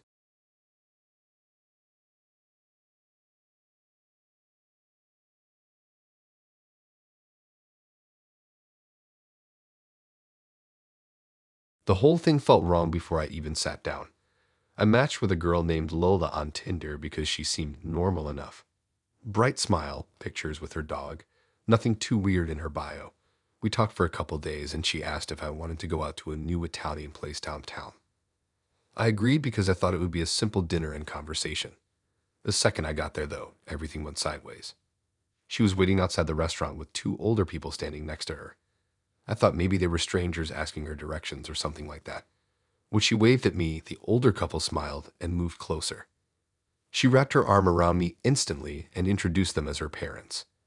Then she told them I was her fiancé and that we were together for months. Her parents looked at me like they were already picturing a wedding. I froze. I didn't even know how to pull my arm away because her grip was tight. She leaned into me like we practiced this. Before I could say anything, she dragged us all inside.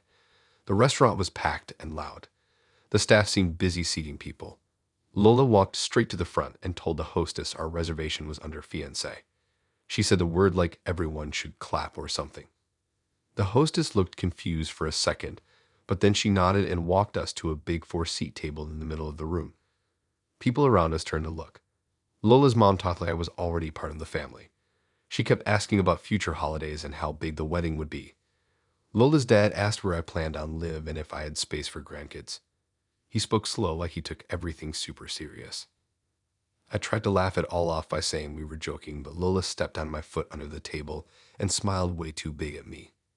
She held my hand and pressed her nails into my skin like a warning. Then she explained to her parents that I just get shy around decisions. They nodded like they'd heard that explanation before. When the waitress came over, Lola introduced me again as her fiancé. She told the waitress we would need extra plates because we're celebrating future family connections. The waitress looked at me for help, but I couldn't even form a sentence. While we waited for food, Lola asked me questions loudly so her parents could hear. She asked how many kids I wanted. She asked what style of ring I got her. When I froze, she answered for me. She said I promised 3 kids in a beach wedding. She said I told her we would move into a small house outside the city. Her parents nodded like this was all planned. Then her mom asked about our monthly budget. She said marriage is about shared income and savings. I made a joke about us figuring it out later, but Lola's dad shook his head and pulled out a notebook. He wrote down numbers like he was planning our finances for us. Food came, and I barely touched it. Lola kept talking about us living together and how I should start bringing clothes over soon.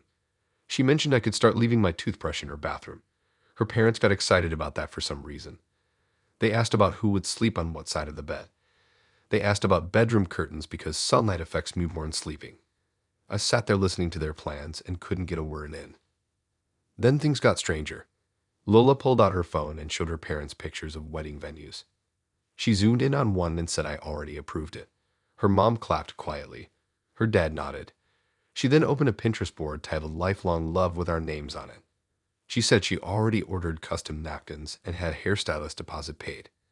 She talked like she read contracts and signed them for both of us. I tried to interrupt, but Lola kept squeezing my hand. At one point, she leaned toward me and whispered that she hates liars. She whispered that if I embarrassed her tonight, she would cry and tell her parents I broke her heart. She whispered that her dad doesn't like men who hurt his daughter. She whispered that he would get involved. Her dad stared straight at me while she whispered that like he already knew what she was saying. She grabbed the waitress as she walked by again and asked if there were engagement discounts. She asked if we could get a special dessert for future bride and groom. I could see the waitress trying not to get involved.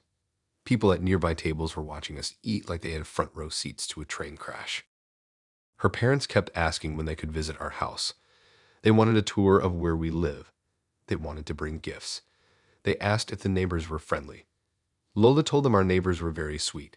I never told her anything about where I live. I asked how she knew. She said she drove past my street last week. She memorized the houses, counted cars, and guessed which one was mine based on the windows. She described the curtains perfectly. She even mentioned the crack on my porch step. My heart dropped. She said she liked how quiet it looked. She said her parents could move nearby so grandchildren would be safe. Her mom nodded happily. Her dad wrote more notes in his book. I excused myself to the bathroom because I needed air. I pulled out my phone and texted a friend to call me with an emergency excuse. I splashed water on my face because I felt trapped. When I walked back, Lola and her parents were hovering over the table, rearranging plates like they were planning seating for a bigger event. Lola handed me a small box. Inside was a fake engagement ring. She said we needed to wear it tonight so people wouldn't stare. I didn't put it on. I held it in my hand like a live wire. Then her mom asked what our kids' names would be. Her dad had a list of suggestions. They argued about middle names. Lola said she already told friends we were tying the knot. She said she read comments online about how cute we looked together. She said she blocked some girls on my profile because they liked my photos. She said removing competition is healthy. I told them I needed to go because my friend was locked out of his car. Lola's dad stood up and grabbed my shoulder gently. He asked if I was abandoning the family. He said family doesn't run. Lola started tearing up on purpose without real tears. She said we were supposed to finish planning. She said everything was falling into place. Her parents stared at me with disappointed eyes like I was failing a final exam. I managed to pull away and head toward the exit. Lola yelled after me that she would text me the next steps. The restaurant went quiet for a second. When I got outside, I ran to my car. As I drove away, I saw them through the restaurant window. They were sitting calmly, eating like nothing happened. Lola had her phone out, typing fast. When I got home, I had 5 messages already. She sent wedding dates, guest lists, house plans, kids' schools. She even sent a picture of my porch from earlier that day. The message said future entrance. I blocked her immediately. 2 days later, I got a letter in my mailbox. No stamp, just hand-delivered. Inside was a printed schedule for our future with every year planned. There was a spot for my signature. I didn't sign it. I threw it out. A week later, another letter came. Shorter. 3 words. We're still engaged.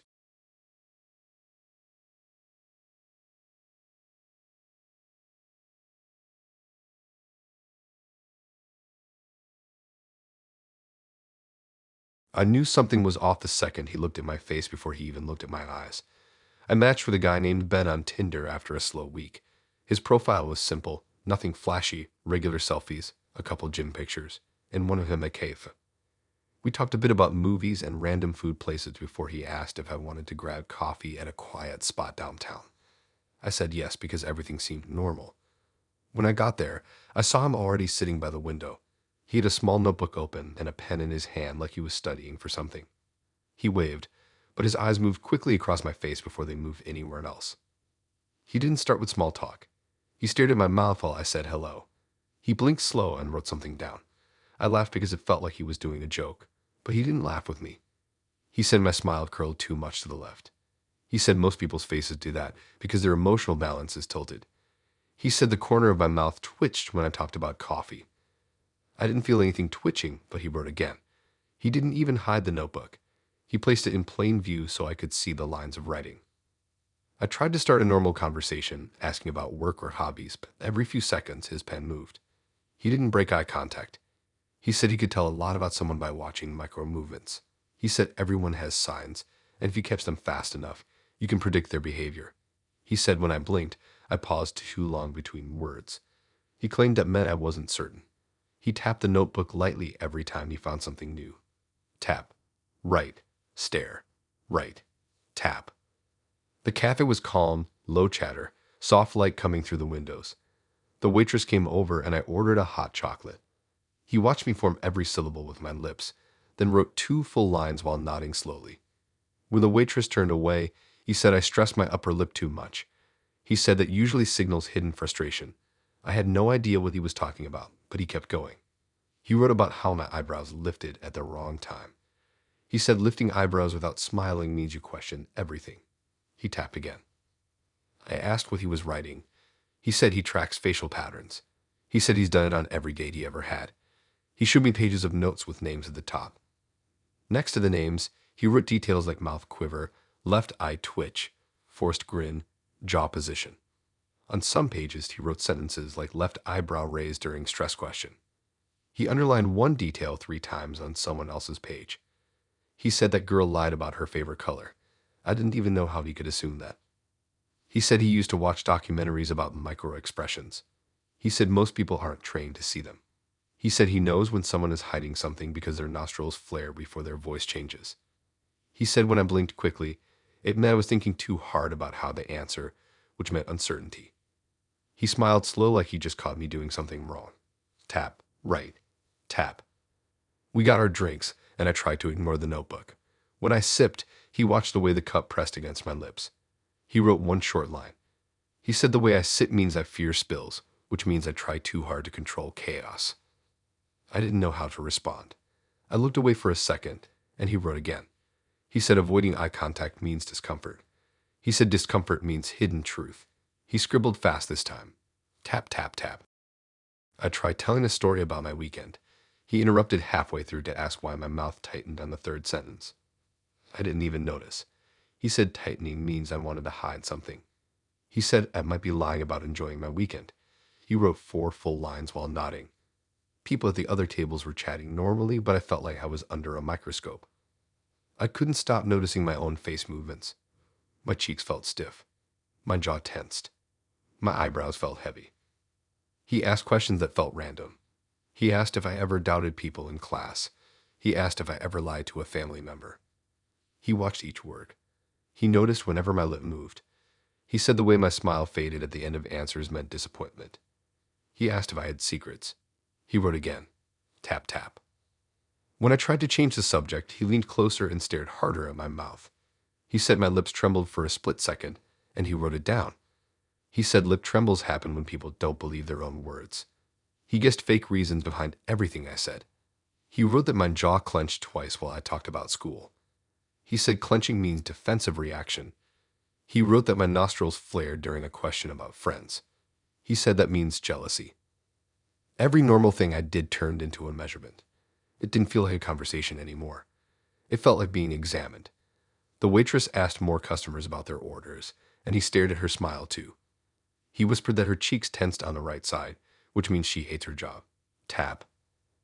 I stopped talking for a minute just to see if he'd relax. He stared at my silent expression, then wrote fast. He said silence means avoidance. He said frozen mouth corners show suppressed anger. I tried to breathe slowly, but he noticed that too. He wrote that deep breaths mean anxiety. He smiled like everything I did matched some chart in his head. Then he asked if he could take pictures of my face while I talked. He said freeze frames help catch expressions too quick to notice. I said no. He wrote intensely. Tap, tap, tap. He said refusal means fear of exposure. He asked if anyone ever told me about my crooked lip. He asked if anyone taught me how to smile better. He started giving advice on how to adjust my mouth muscles. He demonstrated in the mirror behind us, moving his lips weirdly. I said I needed the bathroom. When I got up, he stared at my face as I stood. He watched the muscles near my mouth like they were wires. I stayed in the bathroom longer than usual. When I came out, he was flipping back through pages, comparing my expressions to someone else's. He said I resembled a person named Chloe from 2 months ago. He said she had unstable mouth corners too. He said she lied often. He wrote my name above hers on a chart labeled patterns. He drew arrows between names like he was connecting us all. I told him I had to leave because something came up. He watched my lips as I said it. He said the corners tightened. He said that meant forced excuse. He wrote that down. Tap. Tap. He didn't try to stop me, but he watched me walk to the door and wrote while watching my face from distance. That night, he sent messages about how my expressions changed when I said goodbye. He said he knows I lied about leaving early. He said my twitch meant guilt. He said he will update my page next week because expressions evolve. I blocked him. The next day at school, someone slid a small envelope into my locker. Inside was a picture of me from the cave, frozen mid-speech. My mouth looked weird, like I was caught halfway through a word. On the back, he wrote jaw tension at goodbye.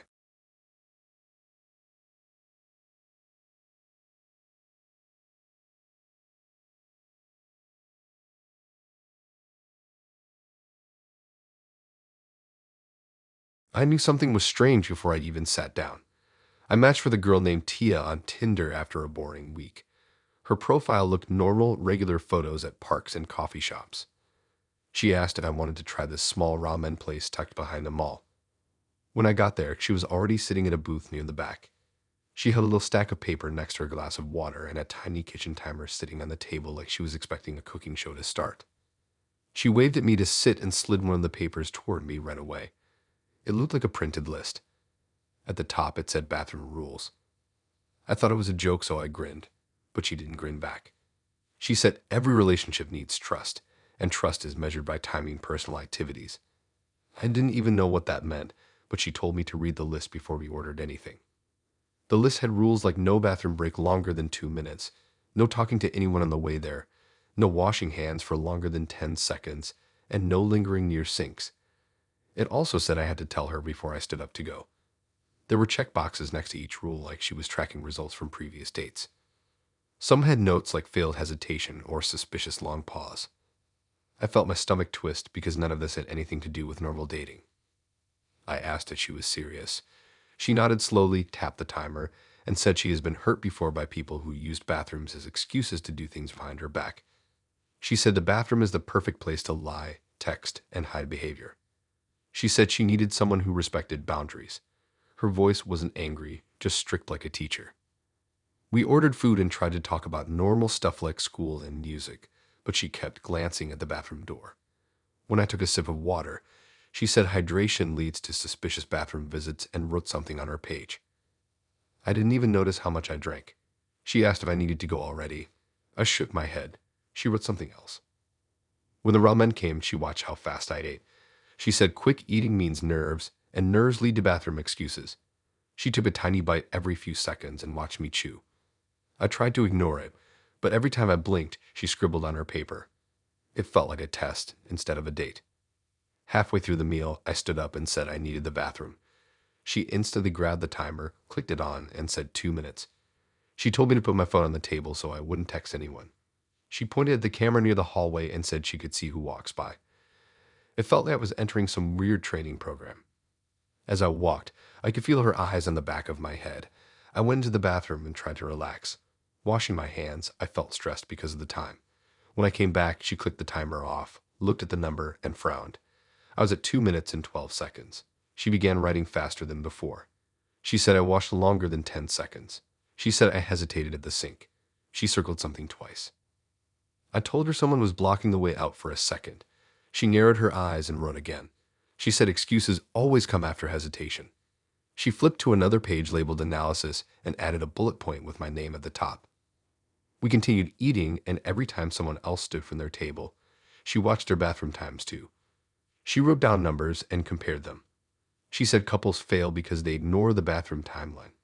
She said the bathroom is where lies go to grow. I couldn't focus on the food anymore. The entire ramen shop felt like it was shrinking around me. The waitress asked if we needed more water. Tia refused for me. She said water leads to unnecessary breaks. The waitress looked confused but walked away slowly. Tia told me to focus on the conversation. She said drifting eyes show secret plans. She tapped her pen twice every time I looked away.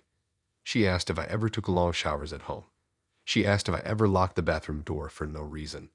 She talked like bathrooms held hidden sins. Then she pulled out another sheet. It was a chart of her last 5 dates. Each guy had bathroom times listed.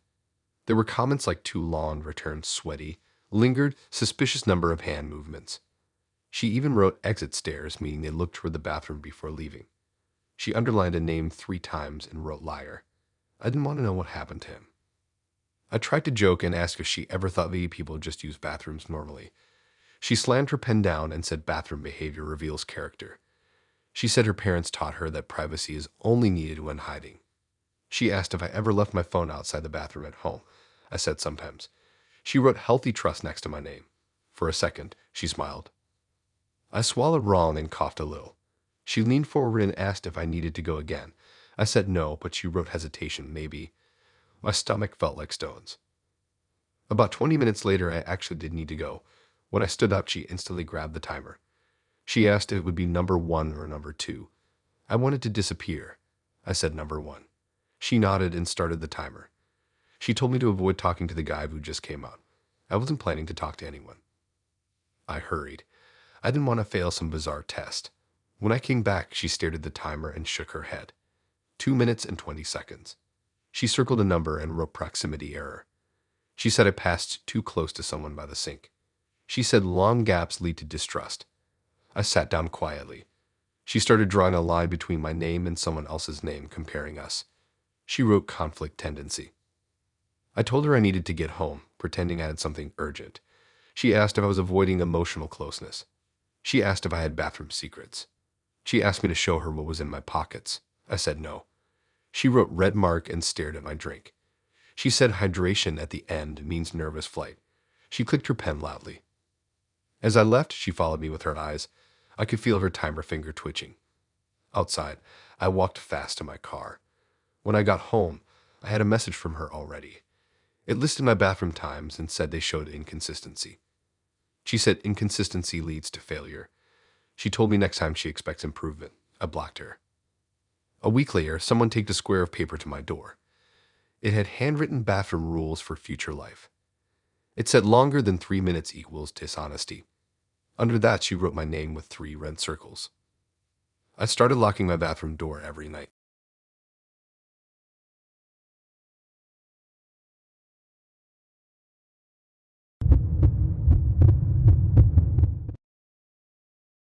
I knew something was wrong the second I sat down across from him.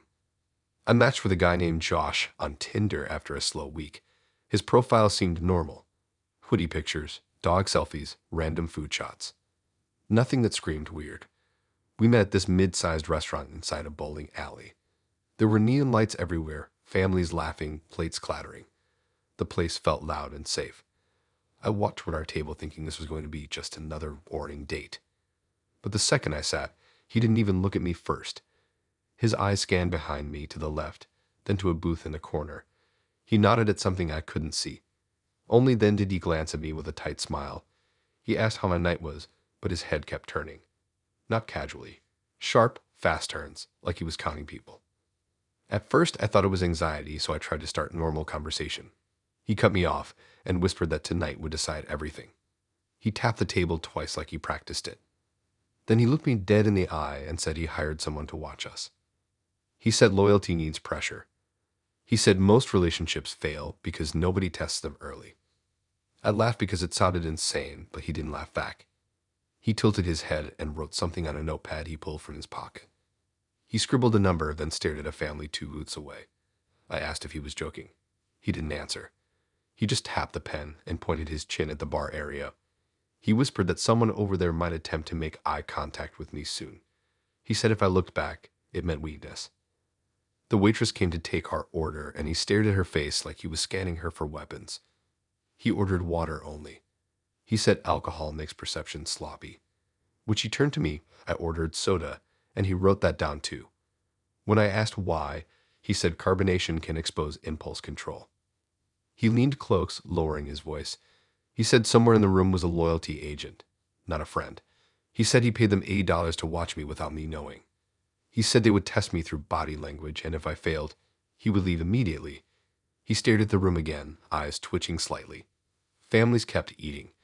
Nothing looked like a bizarre experiment, but he kept whispering that nobody here was random, that he screened this restaurant ahead of time. Every few seconds, he scanned the room. His head moved like a radar. Left, right, corner, back to me. When our food came, he didn't touch his plate. He rested his hand on the table and leaned forward like waiting for something to happen. He whispered that someone might pretend to drop an item near me. He said if I bent to help, it would be seen as a betrayal because attention drifted away from him. I tried to ignore him and asked where he worked. He wrote something down before answering. He said he studies patterns in loyalty. Not professionally, but personally. He said women cheat with their eyes before their bodies. He said every small glance is a signal. He tapped his pen 3 times every time the waitress passed. He whispered numbers to himself like he was counting breaths. Then he told me not to look at the bar under any circumstances. He said the hired loyalty agent was stationed there. He said if I turned even slightly, it would mark me as unreliable. My eyes instantly wanted to look, but I stared at the salt shaker instead. He smiled slowly and wrote that down. He said resisting temptation is step 1. The weird thing was, I didn't know if there was actually someone watching us. I scanned a little bit, but nothing stood out. Everyone looked normal, but the paranoia started creeping in anyway. Josh kept his voice low and said I should keep my face neutral. He said smiling at strangers was a betrayal. He said loyalty isn't measured by words, but by lack of wandering attention. Then he leaned in and whispered again. He said if anyone dropped a menu near me, I should not pick it up. He said if anyone brushed past me, I should not react. He said if the waitress complimented my clothes, I should immediately compliment him back. He said the agent would grade me. I tried to brush it off. I said nobody here cared about us. He froze, turned his head, and stared directly at an older man sitting alone across the room. The older man looked confused and turned away. Josh wrote something big across his page. He whispered that I almost failed because I spoke loud enough for spies to hear. Halfway through the meal, a kid accidentally bumped my shoulder while passing. The kid's mom apologized, and I smiled at her out of reflex. Josh slammed his pen down on the table. He stared at me like I confessed to a crime. He whispered that smiling during surveillance was suspicious. He wrote 2 full lines, then circled them. He leaned close enough for me to feel his breath and said the loyalty agent definitely saw that. Then things got worse. A woman from another table walked over because she recognized me from school. She smiled, waved, and asked how I'd been. I barely got a word out before Josh stood, blocking my view like a guard. He whispered that the agent was escalating. The woman looked confused and walked away. He sat slowly, eyes darting, and whispered that I handled it poorly because I smiled too quickly. He wrote that down. After that, he didn't eat anything. He just stared behind me. I asked who the agent was, and he said I wasn't cleared to know. He whispered that if I passed tonight, he would reveal their name in the future. He tapped his pen on the cup every time someone laughed too loudly. He whispered that laughter is distraction bait. I decided I'd had enough. I stood up to leave. He grabbed my wrist, not tight, but firm. He whispered that walking away during surveillance marked me as disloyal. I pulled free and headed toward the exit. He stayed seated, writing furiously. The moment I stepped outside, I felt like everyone in the restaurant was watching me. But when I turned, nobody was. Just regular families minding their business. When I got home that night, there were already 5 messages from him. He sent a photo from inside the restaurant. It was taken of me during the moment the woman from school talked to me. My face looked nervous. Underneath, he wrote failure, greeting rival. I blocked him, but the next afternoon I found a small envelope in my mailbox. Inside was a sheet of paper titled Loyalty Score. Next to my name was a long list of tiny mistakes. Smiled at stranger. Looked away twice. Failed test bump. Social engagement. At the bottom, in sharp handwriting, it said, "Did you not attempt relationship?" Under that, it said, "Surveillance continues." A week later, I was walking near a grocery store and saw someone quickly lift a phone toward me, snapping a picture. I didn't recognize them. They walked away fast, smiling a little. Maybe that was the agent. I looked behind me more than I used to now.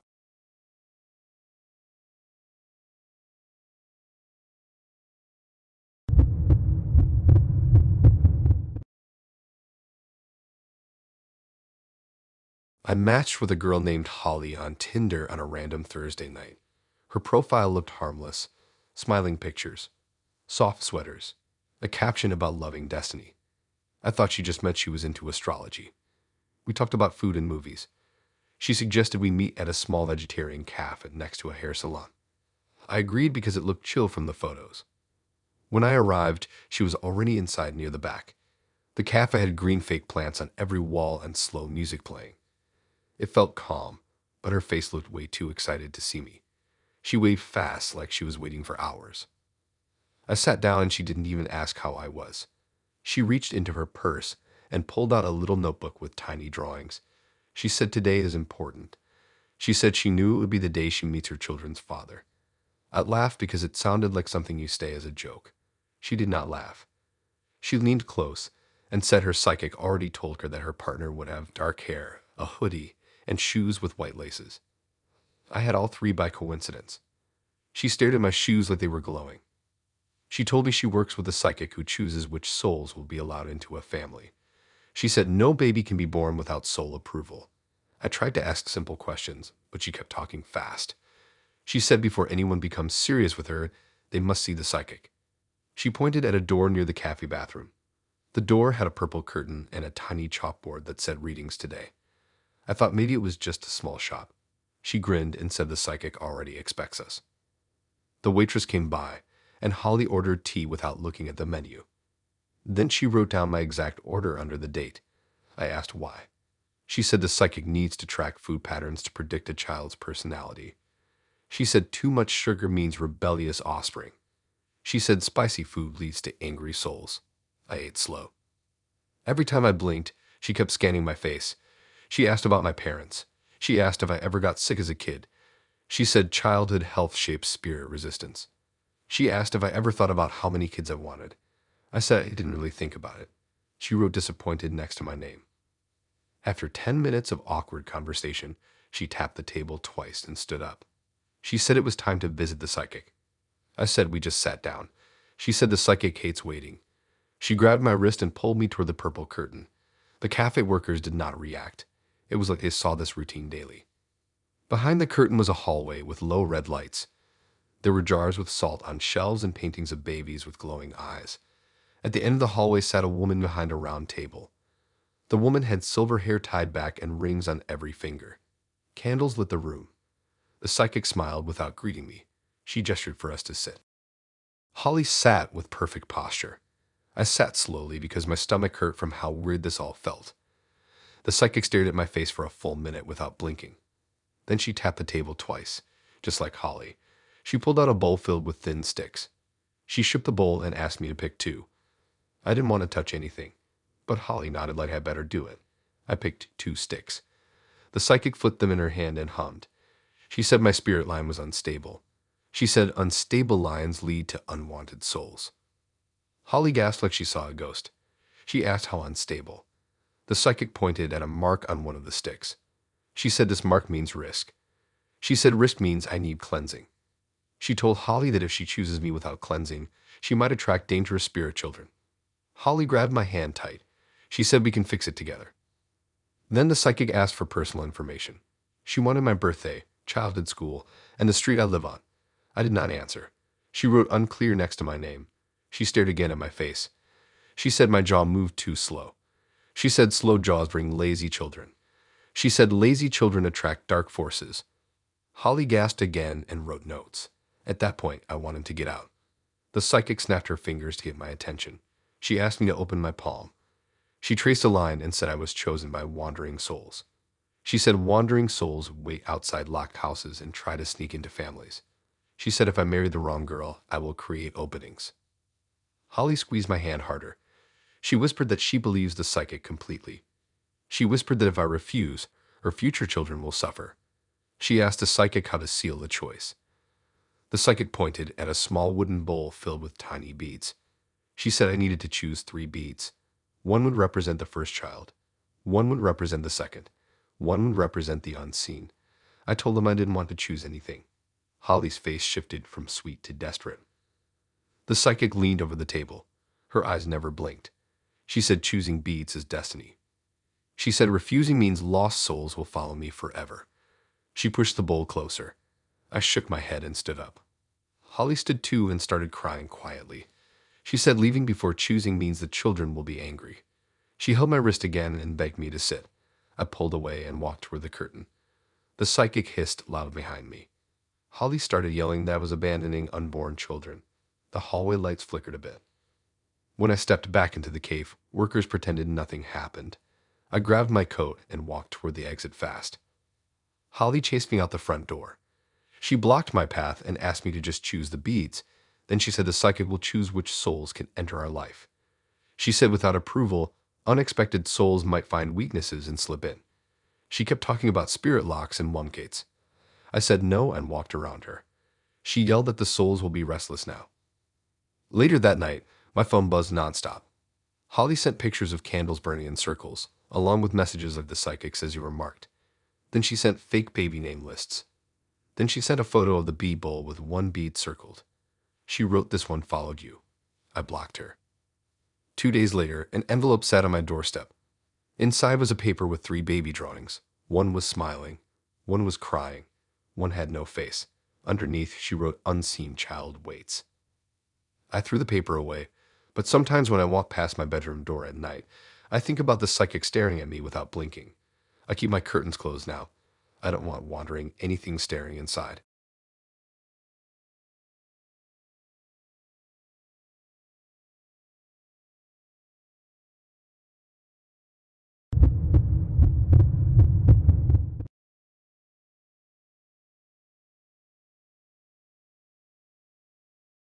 Ethan had pictures with friends, a gym mirror selfie, and a caption about loving food. We talked about random stuff for a day, and he asked if I wanted to meet at this small burger place near a cinema. When I walked in, I saw him already at a table near the middle. The place was bright, loud, and busy. He waved once but didn't smile much. When I sat down, he pulled out his phone instantly, pointed it at my face, and snapped a picture before I could say anything. He said he needed a baseline. I didn't even know what that meant, but I laughed it off. The waitress came to take our order, and I got a simple cheeseburger and fries. Ethan ordered a salad without dressing. He wrote something in a notebook next to him. When our food arrived, he waited before letting me eat. He pulled his phone up again and told me to hold my burger at different angles. He took photos every time I moved my hand. I asked what he was doing, and he said he studies patterns with food. He said you can tell who someone is by how they eat. He made me take my first bite slowly while he snapped more pictures. He zoomed in on the bite mark like he was grading it. He wrote bite strength, medium, and then circled it. When I went for a fry, he held up a finger and took another picture. He typed something into an app. I glanced at his screen. It showed calories and a ranking bar labeled submission. The submission score was at 0. I thought maybe it was a joke. He didn't act like it was a joke. Every bite I took, he counted under his breath. He said the slower the bite, the more controlled the mind. He kept saying weird food rules under his breath, like no double dipping and no half bites. When I accidentally took a small bite, he snapped 10 rapid pictures and wrote lack of commitment. He logged the calories in his app. My stomach felt tight after that. He asked random questions during bites. He asked about my sleep routine. He asked how often I follow directions at school. He said people who don't follow simple food rules don't follow relationship rules either. He stared at my fries like they held secrets. When I took a sip of my drink, he took another picture. He said my lip position showed obedience. He typed and nodded like he discovered something big. I tried to ignore the camera and eat, but he raised his eyebrows every time I looked away. When I chewed slowly, he wrote patient. When I chewed faster, he wrote impulsive. When I wiped my mouth, he wrote self-aware. It was like sitting across from a scientist studying a lab mouse. Then he told me to cut my burger in half and take a photo. He said it mattered how I arranged the pieces. He said symmetrical placement means loyalty. Mine was a little off-center, and he scribbled something quickly. He showed me his screen briefly. It had a scale from compliant to rogue. My marker hovered near the red side. I didn't even know how I got there. The waitress asked if everything was okay. Ethan took a photo of her too. He leaned toward me and whispered that waitresses test boundaries. He told me to keep my eyes on my plate when she comes near. When she walked away, he locked her calorie distance. I didn't even know what that meant.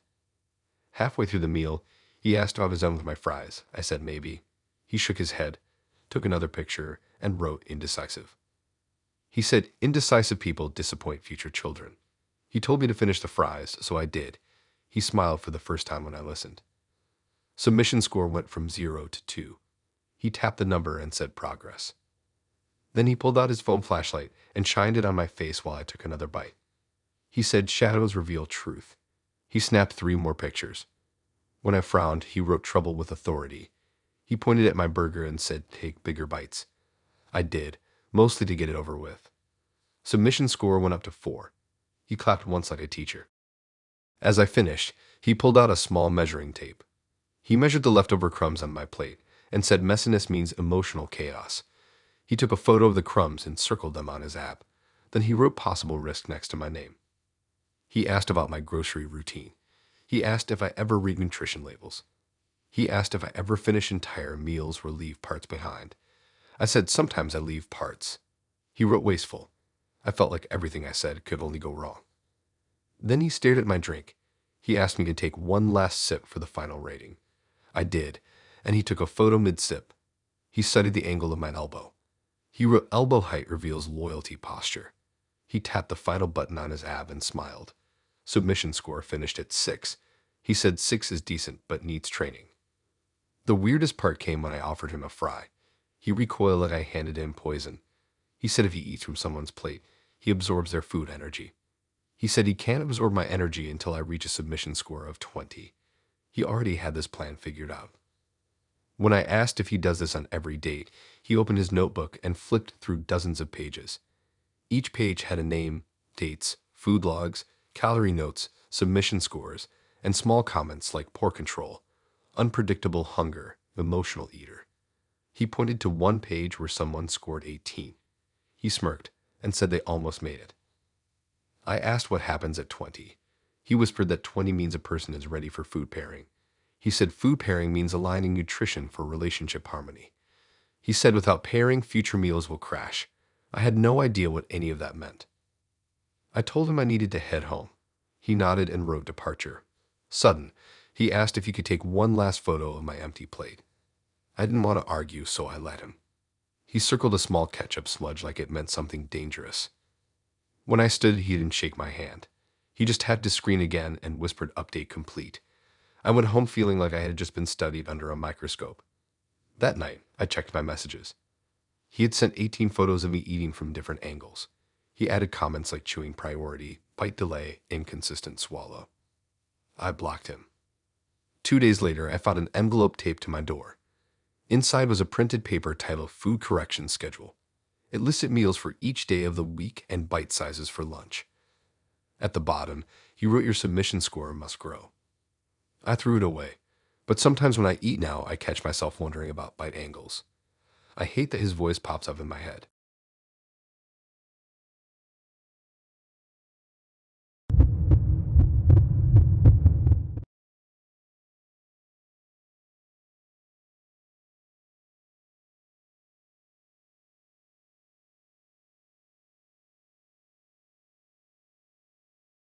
I did not expect anything weird when I matched with Bella on Tinder. Her profile looked basic, nothing dramatic. Just pictures of her sitting in caves, gym mirror stuff, and one random photo of her holding a coffee cup next to a wall of plants. Her bio said she liked good manners and honesty. That was it. I had been swiping out of boredom after work, and she messaged first. She seemed normal enough through the app, and she even suggested meeting at this quiet cafe near the other end of town. I did not feel any red flags. She typed like a normal person and did not overshare. I decided to go after I finished work around 6. When I got there, the place looked like a boutique cafe, tucked behind some old bookshop that was closing down. It was barely busy and had this dull yellow lighting that made everyone's face look tired. I spotted her near the corner table. She waved. In real life, she looked exactly like her pictures. Calm looking, hair tied back. Soft voice kind of vibe. I sat down and we started talking about random stuff like college, food, and hobbies. Everything felt slow, but not in a boring way. Just calm. At first, I thought she was just shy or something. Then she said she runs this club. She said it like she was talking about something obvious. She said it was a club where they rate men publicly for moral purity based on fingerprint scans. I thought she was joking. I laughed a little and waited for her to crack a smile, but she did not. She stayed locked in, super serious. She pulled out this black card-shaped scanner thing. It had no labels, just a flat surface and one blinking light. She said she uses fingerprints to read certain biological markers or something along those lines. She sounded proud of it. The more she talked, the more confused I got. I felt my stomach twist a bit, but I pretended to stay cool. She said her club meets every Friday night and that women bring men there after scanning them. She described it like a gathering where they display the results on some board. She said they rate things like integrity, loyalty potential, and self-control. I sat there thinking maybe she got tricked by some weird internet group. I tried not to make a face. She told me last week's top scorer got cheers from a whole crowd. She said the lowest scorers get removed from the room and told not to return. She described it like it was normal. My mind was racing, but I kept a neutral expression. Then she slid the scanner across the table and told me to put my thumb on it. I hesitated, not because I believed her weird story, but because the device looked sketchy. I asked her what happens with the data. She said it does not store anything personal except purity metrics. She called it moral data. She said the reading can see chemical traces from past choices. The way she explained it sounded strange and too scientific. I did not want to disrespect her directly, though. There were only a few people in the cafe. It felt awkward to push back. I told her I might do it later. She stared at me for a solid few seconds and then said she could scan without touch, but it is less accurate. She lifted the device and pointed it close to my hand. The blinking light flashed. She looked at the device screen like she was reading numbers. Her eyes changed. Something in her face tightened. She said my reading was average, maybe below average. She said the club would not like that. She kept repeating that phrase. The club would not like that. There was something in her tone that made me look around the cafe. The people in there were minding their business, but I noticed one woman watching us from across the room. Bella kept explaining how this reading meant I could be untrustworthy. She said someone with this level should not be allowed too close to real relationships. She began listing things I had not said. She said I probably waste people's time. She said I probably lie to friends sometimes. She said I had had thoughts about ditching commitments. Her voice was low, but she sounded angry under it. I shifted in my seat and said I think she might be taking this too far. Her jaw clenched, and she leaned forward like she was judging my reaction. I could feel my heartbeat speed up. That woman across the room stood up and walked over slowly. She asked if everything was okay, but her tone did not feel helpful. It felt like she was checking status. Bella turned to her and nodded like they knew each other. The woman said the reading was posted. I had no idea what she meant. She held up her phone and showed me a page. My face was on it. Someone had snapped a picture without me seeing. They posted my reading number at the bottom. Some comment thread was already forming. People typed stuff about men like me. Stuff about low moral purity and wasted potential. People I never met were dragging me. It felt humiliating. I stood up and said I had to go. Bella did not try to stop me physically, but she said if I leave now, the rating would get worse. Something about abandoning evaluation. I ignored her and walked out. The woman from across the room followed me to the door, but she did not step outside. She just watched. The night was cold and the street was nearly empty. I walked faster than usual, trying to act normal but my mind spinning. When I got home, I checked my phone. My Tinder messages were gone. I guess she unmatched me. Then I got a notification from some anonymous account. It showed my rating again, but lower now with comments saying I ran away. The post had dozens of likes. I blocked it. Then another account posted it again, and again. They kept tagging random people I did not know. My friends did not see it, but I kept imagining how fast it could spread. The next morning, I woke up to another notification showing the same rating, this time shared by even more accounts. People said I lacked discipline, that I would never be worth anyone's time. They called it moral facts. The comments looked identical across accounts like they were scripted. I blocked everything again. Later that week, I walked past my local bus stop and saw a sticker on the pole. It had my face printed on it with that number. Underneath it said moral unfit. Someone had printed a label and stuck it up like a poster. It felt unreal, like a prank, but too organized. There were 3 more stickers at the train station. Different comments, same photo. People glanced at them but did not pay much attention. I ripped one down and stuffed it in my pocket. I have not been back to that side of town. I keep thinking Bella's club is just a small weird group, but they feel too coordinated. I saw another sticker last night near my gym, and I swear the rating dropped again. It was almost funnier if it was not me. I try not to look, but once you see your own face on a lamppost, it sticks in your mind. Now when I go on dates, I feel paranoid. I check people's pockets when they place their phones on the table. I check if they have any strange device. I avoid bringing up anything personal. I keep thinking someone is scanning me from across the room. I never heard from Bella again, but last weekend another anonymous message came. It showed my rating and underneath it said the club has not forgotten. I think I will ignore it, but every time I see a blinking light on someone's phone, I feel like they are reading something about me.